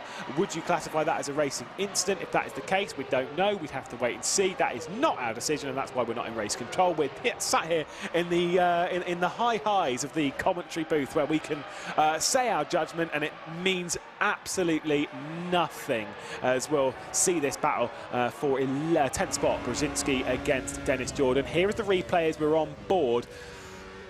Oh, I don't know. It's so tricky. I feel from that Huis turned in initially. He initiated that first bit of contact, and so, you know, how you feel about the second part was only there because Bono Huis made the first bit of contact. Absolutely. I mean, Huis left as little room as possible for Maguire on the inside, and Maguire can't make himself disappear. You know, he's at the apex. He was essentially pushed onto the grass there on the inside, right over the curb. And the second part of that, I mean, 2 into 1 doesn't go in that section. It's the natural line for the cars to kind of converge there, and there was not much you could do about it. But did Bono, you know, by squeezing Maguire that much on the way in, did he cause that incident? I'm very intrigued to see what the stewards have to say. He looks calm though. I mean, when doesn't he look calm, Bono Huis? Doesn't seem rattled by it. I'm sure his heart would have skipped a few beats for a split second there with the contact. Will he have damage as well? Possibly not. Looks like he's okay at the moment and he lives to fight another day. But yeah, let's wait and see. Even with the replay, Lewis, it's not the easiest one to call. So, I mean, at worst, what you could say is it's two guys going very hard at it and just little mistakes were made. Not 100% sure where Bono Huis is as well, because I do know through the Le Mans Virtual Series, as he's actually dropped behind Kevin Seca, so I know where he is in the race, he's fourth. But in the Le Mans Virtual Series, I'm 90% sure, in fact, I'm going to lower it down quite dramatically, I'm 45% sure that they were racing from Brackley. Which is not too far down the road from us, so maybe we'll have to drop by after the race and see if they were doing their esports stuff in there, because I think they've got their own little sort of esportsy bit for that and for some of the F1 esports stuff as well. So, yeah, who knows? Maybe that's where Bono Huis is racing from, not too far away. But for me, I think it might be a penalty, unfortunately, for each champ. Which, if that is the case, you can say goodbye to not only a race win. I don't think we'll see the champ on the podium remotely. I don't even know if he'll make it into the podium anyway, just with his, you know, there's obviously Bono's got a lot of pace in the car, but then so does Kevin Seca. I mean, there's not much in it. So even if he was to make it onto the podium without any penalties, maybe he would have lost it. Maybe he will lose it with a penalty. Let's wait and see. Dennis Jordan, right on the back of one of the Williams cars, going to go around the outside. This is for P10 with Brzezinski. See, that is how to do it, Lewis. The two of them did make it through without any contact, very close. Going to go for a move in the inside. No, backs out of that one. Of course, these two real-life F1 teams that also have bases for their esports teams as well, which is great to see. I know that Dennis Jordan and Alex Siebel certainly aren't at them because they're obviously at home in Germany. But either way, whilst that move was going on, did you see any reaction from Dennis Jordan? Not really. I think he might have taken a breath. Yeah, probably. I mean, I don't tend to breathe in the middle of the race. Although, to be fair, someone that we both know, David Carter, once told me a story how going into a race, he asked drivers, he joined the TeamSpeak Discord, whatever it was back in the day, and then said, lads, do you breathe through your nose or through your mouth? And then just left, like whilst they were racing. And it's just sort of like, when you actually think about it, like, I don't know. Yeah. When I'm in the middle of the race, I don't know. Really. Yeah. And so it's genuinely a great trick for distraction. So if you're there, DC, I've used that one a couple of times myself, as this is Liam Deval going around the outside of Peter Beljac. Oh my goodness, that would be a proper send. Actually, sorry, it's not Beljac, it's completely wrong. That's Maguire and Khan switching positions once and twice. Kick of oversteer off the corner. Khan manages to hang on and does keep the position as a dive back down the inside from Maguire again. That's from so far back, hooks it up to the apex, but the outside drive surely it's going to leave Ibrahim Khan in the hunt as they run down to Eau Rouge. Maguire does take it. I do apologise as well. Beljac was racing in a BS competition last year. It's very confusing to me. That was a fantastic move by Maguire down the inside into the hairpin. But again, a good comeback from Khan. Just good racing all round. And here it's going to continue. Obviously, Maguire a little bit late into La Source, but just got it stopped. Fair enough. Khan now looking to the outside, running right up to the curb. But he's going to back off and let Maguire take that position. Maguire, of course, likely to have more pace if he's not got damage, having run in the top 3 for the entire race until that collision with Bono Huis. But it's P8 for Maguire. Damage limitation. He's still going to score some good points. Will he close in on Yovski? Time will tell. Well, Wolves Esports, of course, the esports team of football team, Wolverhampton Wanderers. So, yeah, we were talking about that for a while through the Le Mans Virtual Series, how odd it kind of is to have Wolves in sim racing. They're also in esports generally, though, aren't they? They are, and I mean, if we're talking about sim racing bases in the UK that we know about, they have got an incredible one at the Molineux Stadium. At Wolves, we saw them, during Le Mans Virtual racing while there was a Premier League match going on out the window. I mean, what a view that is. Amazing. Yeah. Distracting, especially if you're a Wolves fan and you're kind of like driving and then peering over. I think they were facing the other way, but we could see it. No, I think they were facing out. I think they were facing out onto it. I do remember seeing pictures from Nick Foster, who sent me a couple, was doing the race engineering and stuff and drove for them once, and just showing, I think I'm 90% sure, I'll go with 45 again, why not? Seems like a good number for this. I'm pretty sure that they were facing out of the window, which again would have been quite distracting, but either way, focusing on the race at hand. Maguire has Khan, Brzezinski, Jordan, Beljac and Deval, who, that's why I was kind of a bit confused, because Deval is right on the rear end of Beljac in this fight as well, as they all make a little bit of contact, the two Williams either side of the Red Bull. Yeah, close racing all the way throughout the field. You know what's not as close at the moment as it was the lead battle, because Jeffrey Rietveld has, he's marginally increased the gap to 3.4 seconds ever since the pit stop. Rietveld has been absolutely on it. I wonder, maybe he was saving fuel. His fuel stop was a bit less. I don't know. Maybe he just got the better of the traffic on the outlap. We're seeing them going side by side though, heading into the chicane. Everything's tidied up on the way in though. Everyone seems to sort themselves out. No side by side as they turn in, which was nice to see. No incidents there. But yeah, Rietveld, 3.3 seconds, fairly checking out. I mean, it's been steady, but I think with 14 minutes to go, he's got a lot of push to pass to go, Lewis. I've not seen him use it much at all. I think finally we can begin to say that Rietveld has one hand on this race. The only time we really saw him use it was in defence against Marcel Chinchig, who has to kind of worry about Kevin Siggy, who's closed all the way back in, say with Bono Huis is in the mix as well.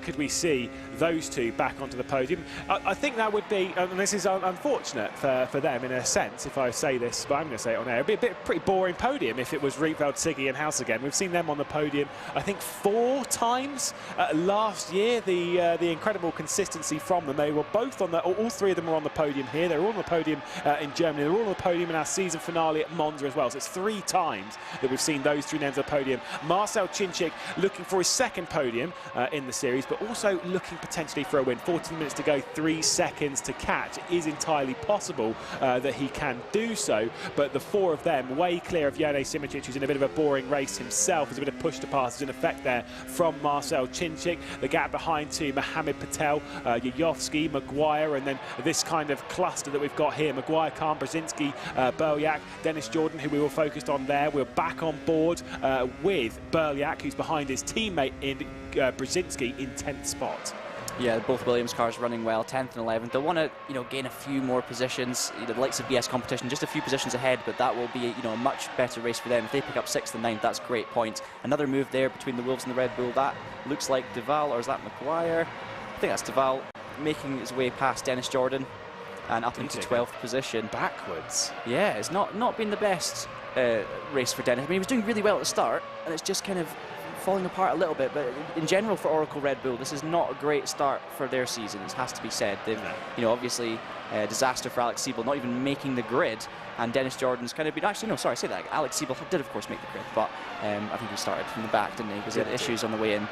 But yeah, he's almost caught up with his teammate, but both of them will be looking for better results in the next round, I'm sure. Yeah, he broke the park firmly, which meant that Siebel had to start from the back. Dennis Jordan kind of started around this position. He's returned to it. Gianmarco Fiducci, post-pit stops, was in 13th. He was looking for a top 10, but has dropped backwards now into 14th. I still think he should be a bit impressed with some of the pace that he's been showing this weekend. I know he's been a bit harsh on himself. Normally is quite so as a driver when he's not, as he feels, delivering. A little bit brutal on himself sometimes, almost unnecessarily so. Also, Berliak has moved past his teammate Brzezinski, and I can't believe this looking at the stats. Knowing how good Peter Berliak is in open wheelers, this would be his first top 10 finish in Formula Pro, which to me is mind-blowing. That just shows you the strength and depth of the field for me and how much sim racing has evolved, because this is someone who you would always put at the front of the field, and to becoming top 10 in Formula Pro is an incredible achievement, but for someone like Peter Berliak, you would expect he would have done it before. So yeah, that, for me, all that screams is just how strong the field is in terms of strength of depth and just outright quality. Speaking of outright quality, what a race this is turning into for Redline, by the way, because not only has Rietveld got the lead, it's coming down a little bit right now, but it's still comfortable. Kevin Siggy remains on the back of Marcel Chinchig, and Redline could be looking at a 1-2 here, Lewis, and with Jarno Opmeer out of the race, Bono Huis down in 4th, this is a great way for them to start the season. It really does make them maybe even the championship favourites going forward. Again, though, to remind you back to last year when, again, Bono Huis won, his teammate in Marco Pajic that day finished 23rd, had a problem with shifters, had to be stationary, so was actually looking quite decent that race. Still, eventually, though, they came back and they did win the championship by 7 points, did the Mercedes-AMG Petronas Esports team over Team Redline. Redline will be a bit hurt by that. They finished 2nd and 3rd here last year, so obviously 1st and 3rd will be a pretty big addition to that. Bono Huis, if he can get on the podium again, scoring decent points, he needs to just focus on getting as many points as he can. I think it's 35 points for the race victory and then 30 for second, so a fairly sizable jump once we've got down there. You're right, though. Redline, if they finish in these positions, surely they are the favourites, but there are plenty of other teams up in the top 10. R8G looking strong, BS competition with 2 cars in the top 10. Peter Berliak's charging, by the way, he's up to 9th. Yeah, favourites is maybe a bit strong at the stage of the season. maybe just adding a little bit of controversy there, but definitely for this race we saw an issue for someone there. I wonder if that was a disconnect or maybe just a little bit of lap. Sorry. Yeah, so Khan's dropping out, so that's a nightmare for the BS competition driver. He was having a great steady race as well, wasn't he? Something else happening on the leaderboard. He's back in. Oh, so he's back. So so maybe just some slight, maybe a screen freeze, something like that for Ibrahim Khan. We've had them before. I've definitely had them on our factor in the past, but he looks like he's still in the race, sitting in P10. So that's okay. Look at this, Team Redline, Kevin Siggy has got up into 2nd position, so he's now past Marcel Chinchig and now is on a bit of a charge. 3 seconds to his teammate, 10 minutes left to go in this race. That'll equal itself out to around about 6 or 7 laps. We'll take a look at the replay as to how Kevin Siggy made that move. Just big overspeed. Kevin Siggy, there was nothing Marcel Chinchig could do. He tried a late defence, seeing what Siggy would do. A little right hand down from Siggy, and he thought, well, if you're going to go over there, I'll keep on a straight line then, and I'll just burn all of this speed. See ya. That looked a lot like push to pass for Siggy. I mean, maybe it was just a great slipstream, but either way, easy in the end. Didn't end up side by side into Laguna, which is good, and Siggy is up into 2nd place. And Redline have that one too. It's worth reminding, of course, the viewers that Lewis mentioned this earlier, but Team Redline and Mercedes were working together last season a little bit more than they are now. I think they've kind of focusing on their own efforts this season, with Redline and Mercedes going separate ways. So there's maybe a little bit more rivalry there between the two, and they will, of course, as you know, be desperate to beat each other. There's a lot of prize money at stake in this championship as well, Lewis. So there's a lot on the line, high stakes, and they will be giving it absolutely everything to show that they are the best team in esports. Are we looking at the first 1-2 in Formula Pro? Mercedes never did it last year. Bono Huis won all 6 races, but Marco Pajic never made it onto the podium. Unfortunately struggled with his car, and a few top 5s on his charge through 2021, but just never really grasped it. It was actually looking really good around here for a potential podium, and in the test race actually led the first lap on the run into Laguna. Actually did Pajic, but struggled quite a lot throughout the main running of last year. Siggy and Rietveld, though, they were really on. I think they were super disappointed to have finished in 2nd place. They were looking so strong into Zandvoort until issues for Kevin Siggy in a tense fight between himself and Erhan Yovsky, the two that battled for a few years in GT Pro in the first couple of seasons. This is back with Adam Maguire, Liam Deval and Kuba Brzezinski going around the outside. That's just a nice little move from Liam Deval. 11th spot for him. Could be looking at 2 top 10 finishes for the Wolves GR Esports car. Dennis Jordan factors his way back up the order as well. He's in 13th now, looking for 12th. Yeah, Wolves 8th and 11th. It could have been so much more, of course, for them. Adam Maguire gutted after that incident with Bono Huis, still waiting to hear anything about that particular incident. But yeah, Deval's close to the points. He's got Ibrahim Khan ahead of him, who's been pretty solid as well in terms of pace. Jeff Rietveld using a bit of push to pass there, I did notice as well. But yeah, I mean, Team Redline, 2.8 seconds. Of course, having Siggy there behind Rietveld will act as a little bit of a safety net for Jeffrey, because he struggled a little bit in the second half of his first stint in this race, whether that was deliberate or whether that was just, tyre wear. He seems to struggle a little bit later on. Perhaps we're seeing that a little bit now, because Kevin Siggy's last lap was a good half-second quicker than Rietveld's, but because it's his teammate, you can guarantee that they're not going to do anything too dangerous to each other. And it's also worth mentioning with Redline, they're probably the best known package we've got here in terms of our Factor 2 Esports. They're the team that both cars would be in the top 5. Jarno, Opmeer, a little bit more of a question mark, so they're definitely delivering what you might expect. Can I just say, how good did it look as we were looking on board with Marcel Chinchig here when you saw Jeffrey Rietveld going up with the sparks, obviously the massive compression as you start the climb Eau Rouge to go straight over the top at Radion. The sparks coming off the rear end look absolutely dynamite.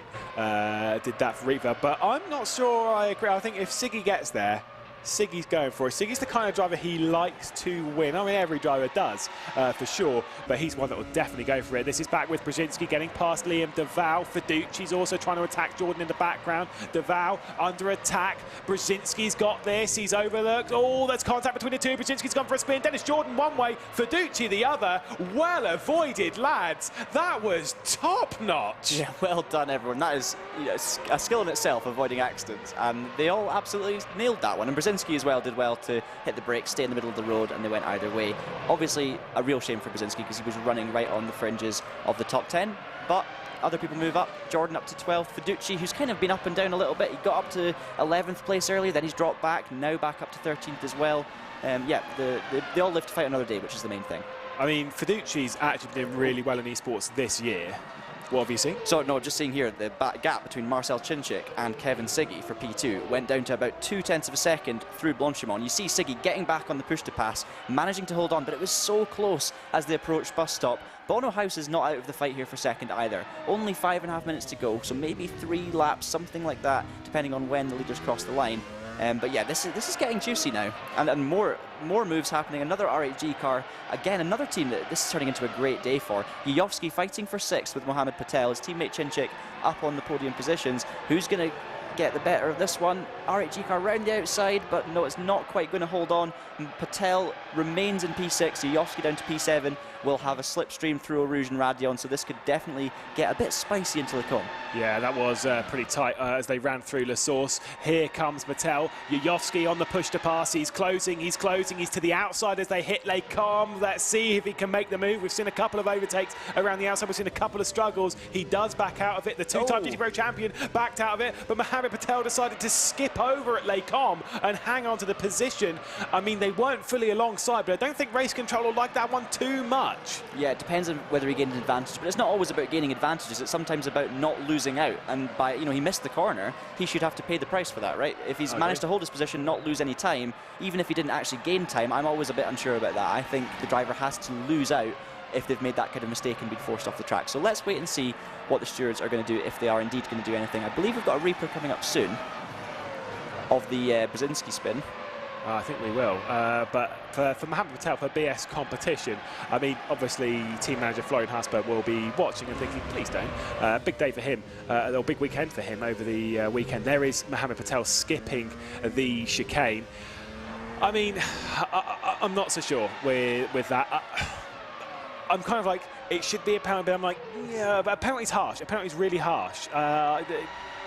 Race control should probably tell them to switch, but then that's race control interfering in the racing actions. But it's not an easy one. It's not, and I think with a situation like that, when it's not deliberate, maybe it's a warning, something like that. It's a bit difficult to say, but as long as you should definitely back off a little bit and not gain anything. Here is that replay I was talking about then. On board with Dennis Jordan. Oh, decision to be made. He goes left.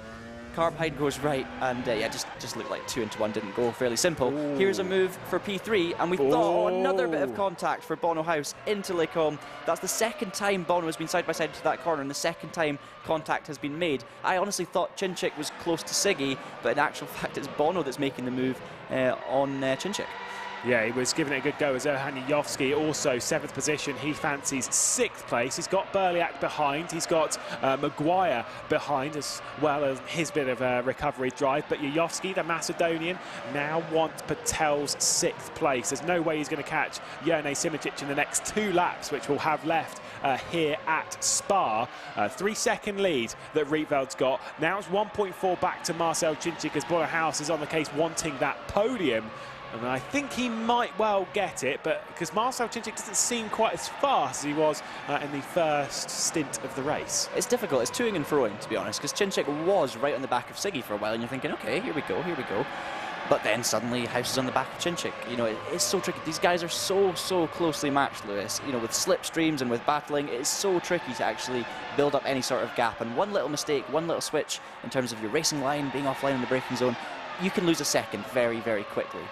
Well, we'll see. I don't really know which one is going to come out on top in that podium battle. Chinchig with his speed, Huis with his speed and experience. And experience does pay dividends in this style of racing, keeping your tyres in check. That's kind of why Huis has been sat at the rear end of the trio. Huis with his push to pass as well, because we saw earlier he's not using it, and there you go.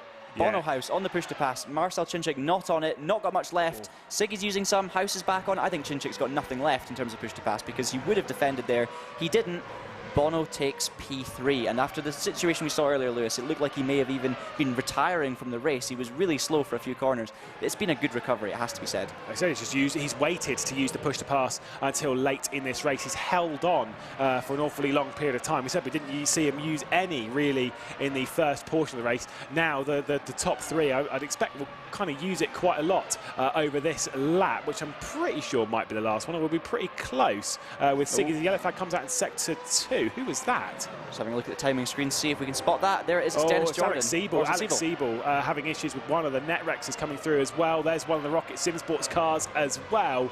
Yeah, Alex Siebel having an issue down into Les Combes after all that work to go up the grid. That's not good. Yeah, we haven't seen much of Alex in this race because of his issues at the start, so it's a bit of a shame because he was doing all right, actually. He was, making his way through the order, putting himself on the fringes of the top 10 near his teammate Dennis Jordan, but all of that's clearly been undone. We don't know what happened. Maybe we'll see later on. Things have kind of separated a little bit at the top. Rietveld, Siggy, 2 seconds between them. Looks like Rietveld's coming across the line now, so there will be one more lap in this race. So Rietveld, Siggy, Bono Huis, Marcel Chinchig, your top 4. Yeah, it is a great lead for Rietveld, but it is coming down last lap. It was nearly a second that Kevin Siggy closed on Jeffrey Rietveld, so we'll take a look. This is how Alex Siebel went for a spin. It was with one of the net Rexes, a little bit of contact into the side of, I believe, Colin Spork. Got it into reverse though and got back going again, but the two of those losing an awful lot of time. Simincic on the push to pass, obviously trying to clear off. Bono Huis 1 second over Marcel Chinchig. I don't think that's going to switch again, and I don't think Siggy's going to be able to catch Rietveld. They're not going to be brave enough to try a photo finish, are they? No, definitely far too close. The race is not long enough, and I think Siggy would probably try and steal it over the line if he was feeling hungry. Les Combes, by the way, how many incidents have we seen there today? I think the highlights reel will just be Les Combes as like a tribute to the corner, because we've seen so many incidents there, so many side-by-sides, and we're probably about to see another one. Just as I say that, almost looking like a move. Jordan down the outside of Duval, way too deep.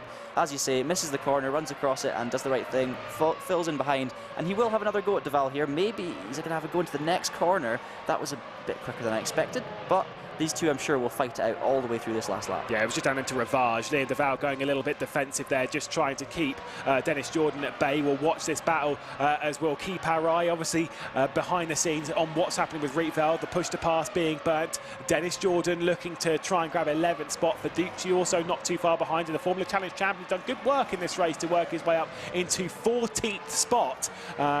I mean, it's a good drive, but Marocek would have expected more. The Burst Esports camp not really going too well around here.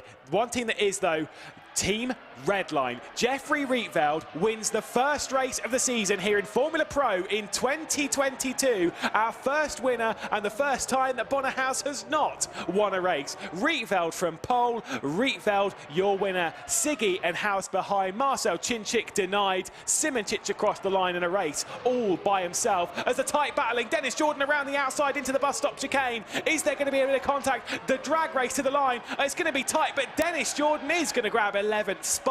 A tight little one there. Gianmarco Verducci coming in behind with Liam Duval between. Marocek missing out with a 14th spot. There's Alex Siebel to cross the line behind one of the Rocket Sim Sports cars. That will be Danny Kish in 18th spot. So a bit of a shame there, as not a great day for Netrex, who also, they were looking decent in the middle. They were struggling towards the end, but I'm sure they'll come out at least with their chin up and focused on the next round.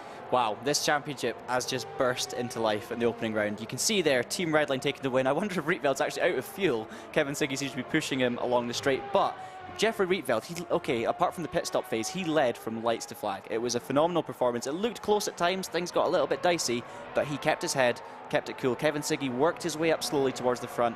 Obviously a great comeback as well, there's no denying that from Bono Huis, the reigning champion. But Bono's been beaten, and you know what? It proves to the drivers it can be done. Absolutely. Well, I mean, if they are pushing because he's out of fuel, which I don't necessarily think is the case, it kind of looks like it though, doesn't it? If that is the case, at least Kevin can get off the rear end about now, because it's downhill all the way to campus. I'm not sure they have to complete the full in-lap of the race, or at least do most of it, but Rietveld, I don't think there's any ruling against it, so I wouldn't worry too much in that sense. But either way, a fantastic victory for Jeffrey Rietveld as Liam Duval just also getting between them. No donuts. Knowing Team Red, I mean, you can't do donuts if you've got no fuel. That's true. I mean, yeah, knowing that's Team what I mean, Redline, no donuts. they will have calculated this to perfection. You know, they will definitely have not taken any more fuel than they're going to need as we end the server. But wow, what a race. Fantastic start to the season. Lots of overtaking, a lot of incidents into Les Combes, it's got to be said. But generally speaking, that was sensational. And there was fighting all the way through the field as well, which was great. And Adam Maguire had the fastest lap of the race as well. I think that's one driver that will be very disappointed after qualifying in second, was really running in those podium positions for quite a long period of that race. Obviously dropped back outside of it, but then the contact with Bono Huis, the spin, we don't know. We've not heard from race control. We've not heard whether it's a racing incident or not with that one. Again, that one's kind of 50. I can see it going either way. I can see it being a penalty. I can see it not being a penalty. I can see it just being hard racing. Don't know off the top of my head, but either way, it might stop Bono Huis on the podium if it is, but House is on the podium there. One thing we do have guaranteed, the Redline one too. It was, yeah, and I don't think those are going to be taken away from them anytime soon. And yeah, as you say, I don't really know if there's going to be a penalty for that post-race or not, but we'll have to wait and see. But yeah, generally, I mean, there was some, I'd say, disappointing performances in there as well. I think by Colin had a tricky debut. Rocket Simsport obviously struggled a little bit as well. Jarno Opmeer, his series debut, he did well in qualifying. He was right up there on the pace, but didn't quite make it stick in the race. Obviously, we still don't know what's happened there, possibly a hardware failure, but I'm sure a lot of you watching this will be big Jarno Opmeer fans and pretty gutted that he was the second retirement. I'm a bit of a Jarno Opmeer fan. I mean, kind of who isn't? I mean, who isn't? Yeah. He's such a talented driver. We were going to see him in the Le Mans Virtual Series. Unfortunately, he obviously wasn't able to race in it, courtesy of the car being retired before he jumped in. Now we do get to see him.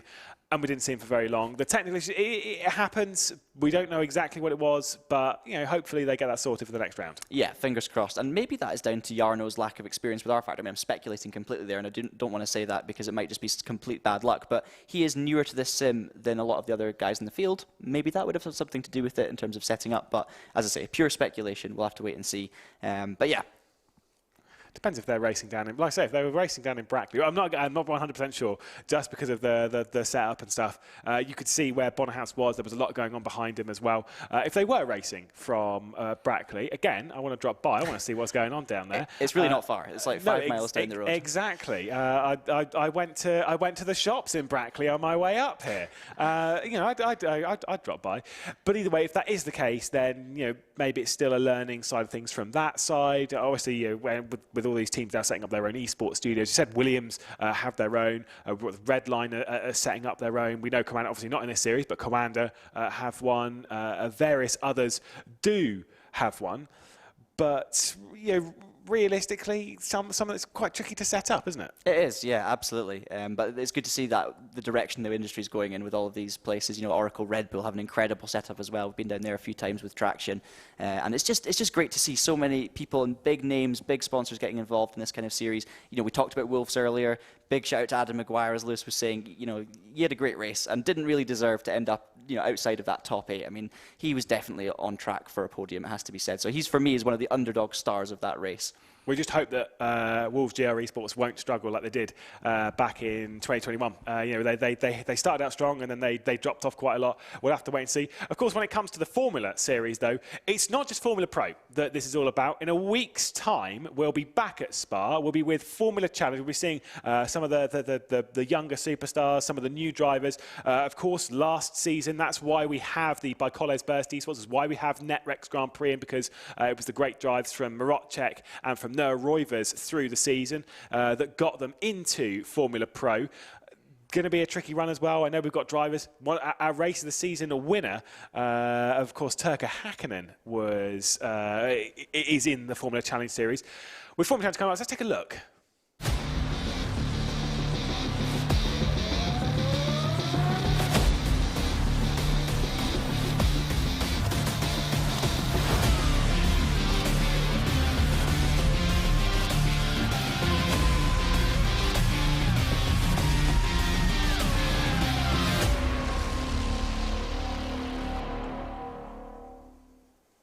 Well, that promotion to Formula Pro is not going to be an easy one. It's a hard-fought test to get in there, and not only that, but they've got to go through the relegation race as well. That's going to be tight. Oh, absolutely. And, you talk about strength and depth in this kind of field. It's the same in Formula Challenge, even down through the lower divisions, which a lot of you guys won't see at home. There are multiple divisions to this, and yeah, it's great fun to try and race your way through. I've done a little bit of GT Challenge myself, racing in the lower divisions, trying to make my way through, and it's competitive all the way through the field. It's cool to go back to Spa as well, because I'm sure these drivers will have have learned a lot from the Formula Pro drivers, and they'll be able to take that into the challenge race. They will do, at least until the halfway point of the season when the two switch round, and then Formula Pros after. Either way, we'll take a look at the results from the race. Jeffrey Rietveldt and Kevin Siggy 1 and 2, with Bono Huis in 3rd position. Marcel Chinchig for R8G Esports, his first race in the R8G team in Formula Pro, in 4th, just missing out on that podium, with Jarno in a bit of a lonely race after the halfway point. He finishes in 5th. Mohamed Patel and Erhan Yofsky, with Peter Berliak, Adam Maguire again. Bit disappointed with that, but 2 BS competition cars either way inside the top 10 as Ibrahim Khan rounds out it, despite having a bit of a cold, so I think he'll be pretty happy with that one, to be honest. Dennis Jordan in 11th spot for the 2nd consecutive year, because he was 11th here last year, with Liam Deval, Gianmarco Fiducci and David Marocek. Jakub Brzezinski, it's not super sub, unfortunately, down in 15th. Of course, he had 2 races last year, and both of them were finished inside the top 10. This time he'll have to settle for 15th. Mitchy Hoyer, after contact with Colin down at turn 1, will finish down in 16th place, but will have 10 seconds added to his race time, so will probably finish behind Colin Spork a fair way. Colin Spork in 17th position, Danny Kish in 18th. That's a decent little drive to have gone up the order at least a little bit ahead, just of Alex Siebel and the likes. Ferry Stanley, Noah Roivers, Jarno, Opmeer and Nuno Pinto, your retirements from the race. Obviously, we saw Nuno Pinto's crash going through Puon. Jarno Opmeer with a potential technical issue.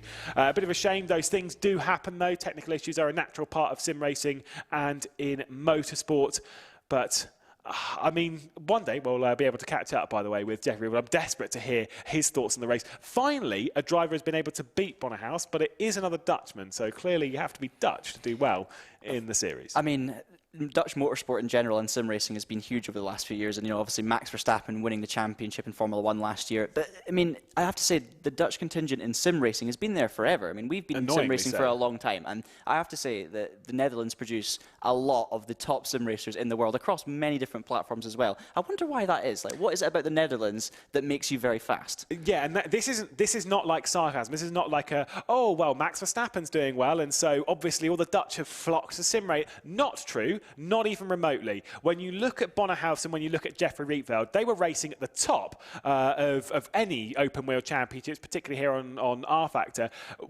when they were racing 10, 11 years ago. Yeah. They were still battling at the top. And that was obviously way before Max Verstappen had got near a Formula 1 car. So it's not necessarily obvious. I don't know what it is. I mean, we can list easily 5, 10 fast Dutch people. Obviously, the likes of the two Brugmans, Lars and Niels, plenty of other ones. It's ridiculous. I don't know what it is. It's never ending. I'd say that probably as a small nation, because I mean the Netherlands isn't huge. It's a big population, but it's not huge in terms of size. How do they produce so many top level sim racers? I have no idea. But yeah, it seems to, no matter who it is, they always seem to be Dutch that come out on top. I know, it's ridiculous. It actually kind of irritates me. We obviously lost one last year. Jordi Zweers was one of those great drivers from last season. Ende Fazi as well on the endurance side of things. So there's a long list of fast Dutch people. Also, Ende Fazi's not the most Dutch name, is it?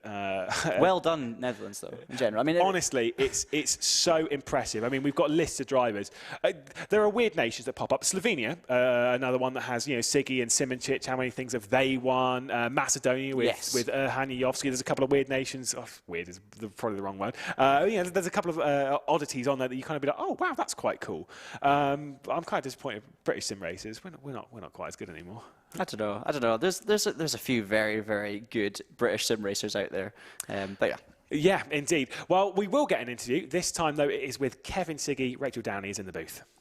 Yeah, thank you very much, guys. I could have listened to you all evening, if I'm honest. Yes, we've got second position, Kevin Siggy. Kevin, congratulations. I think we're still getting him. We will get. Oh, he's coming.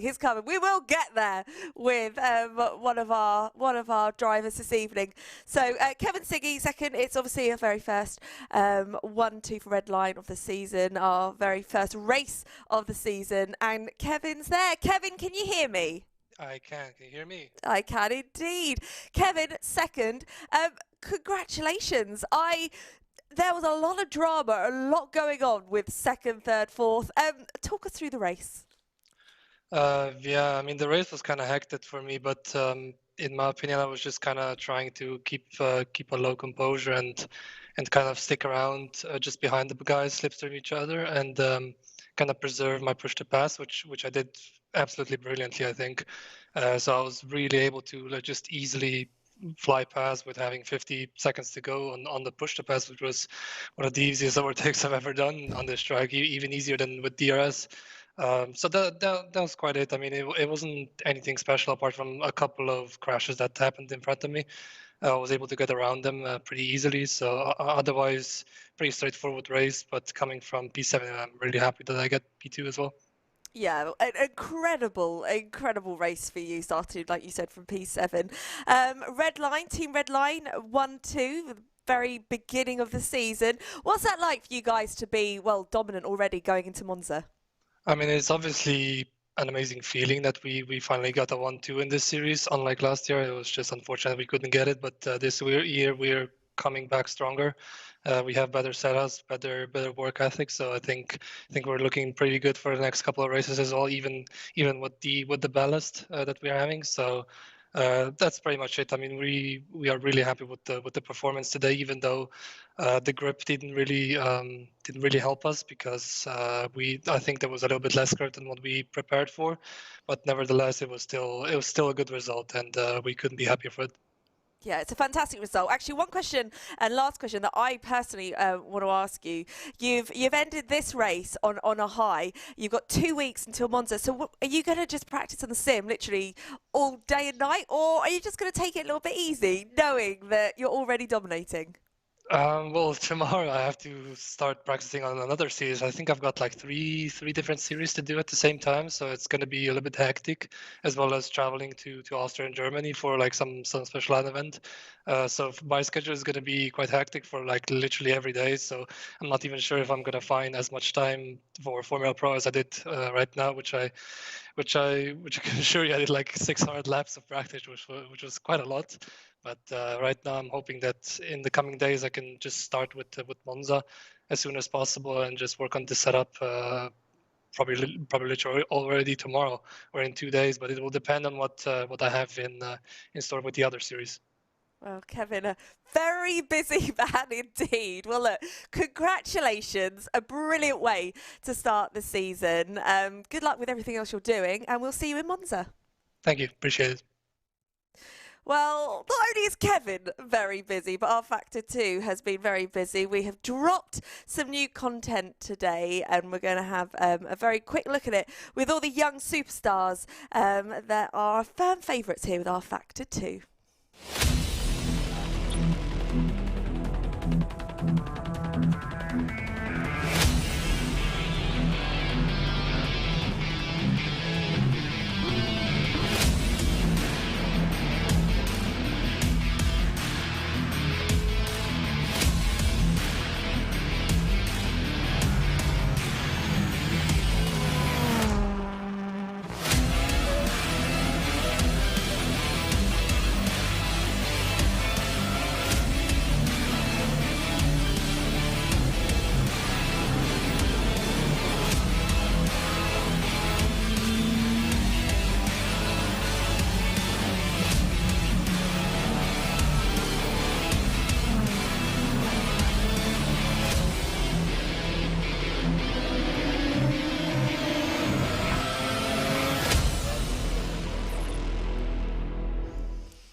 Well, today has been absolutely incredible for the Formula Pro Series, and in 2 weeks' time, we're back coming from Monza.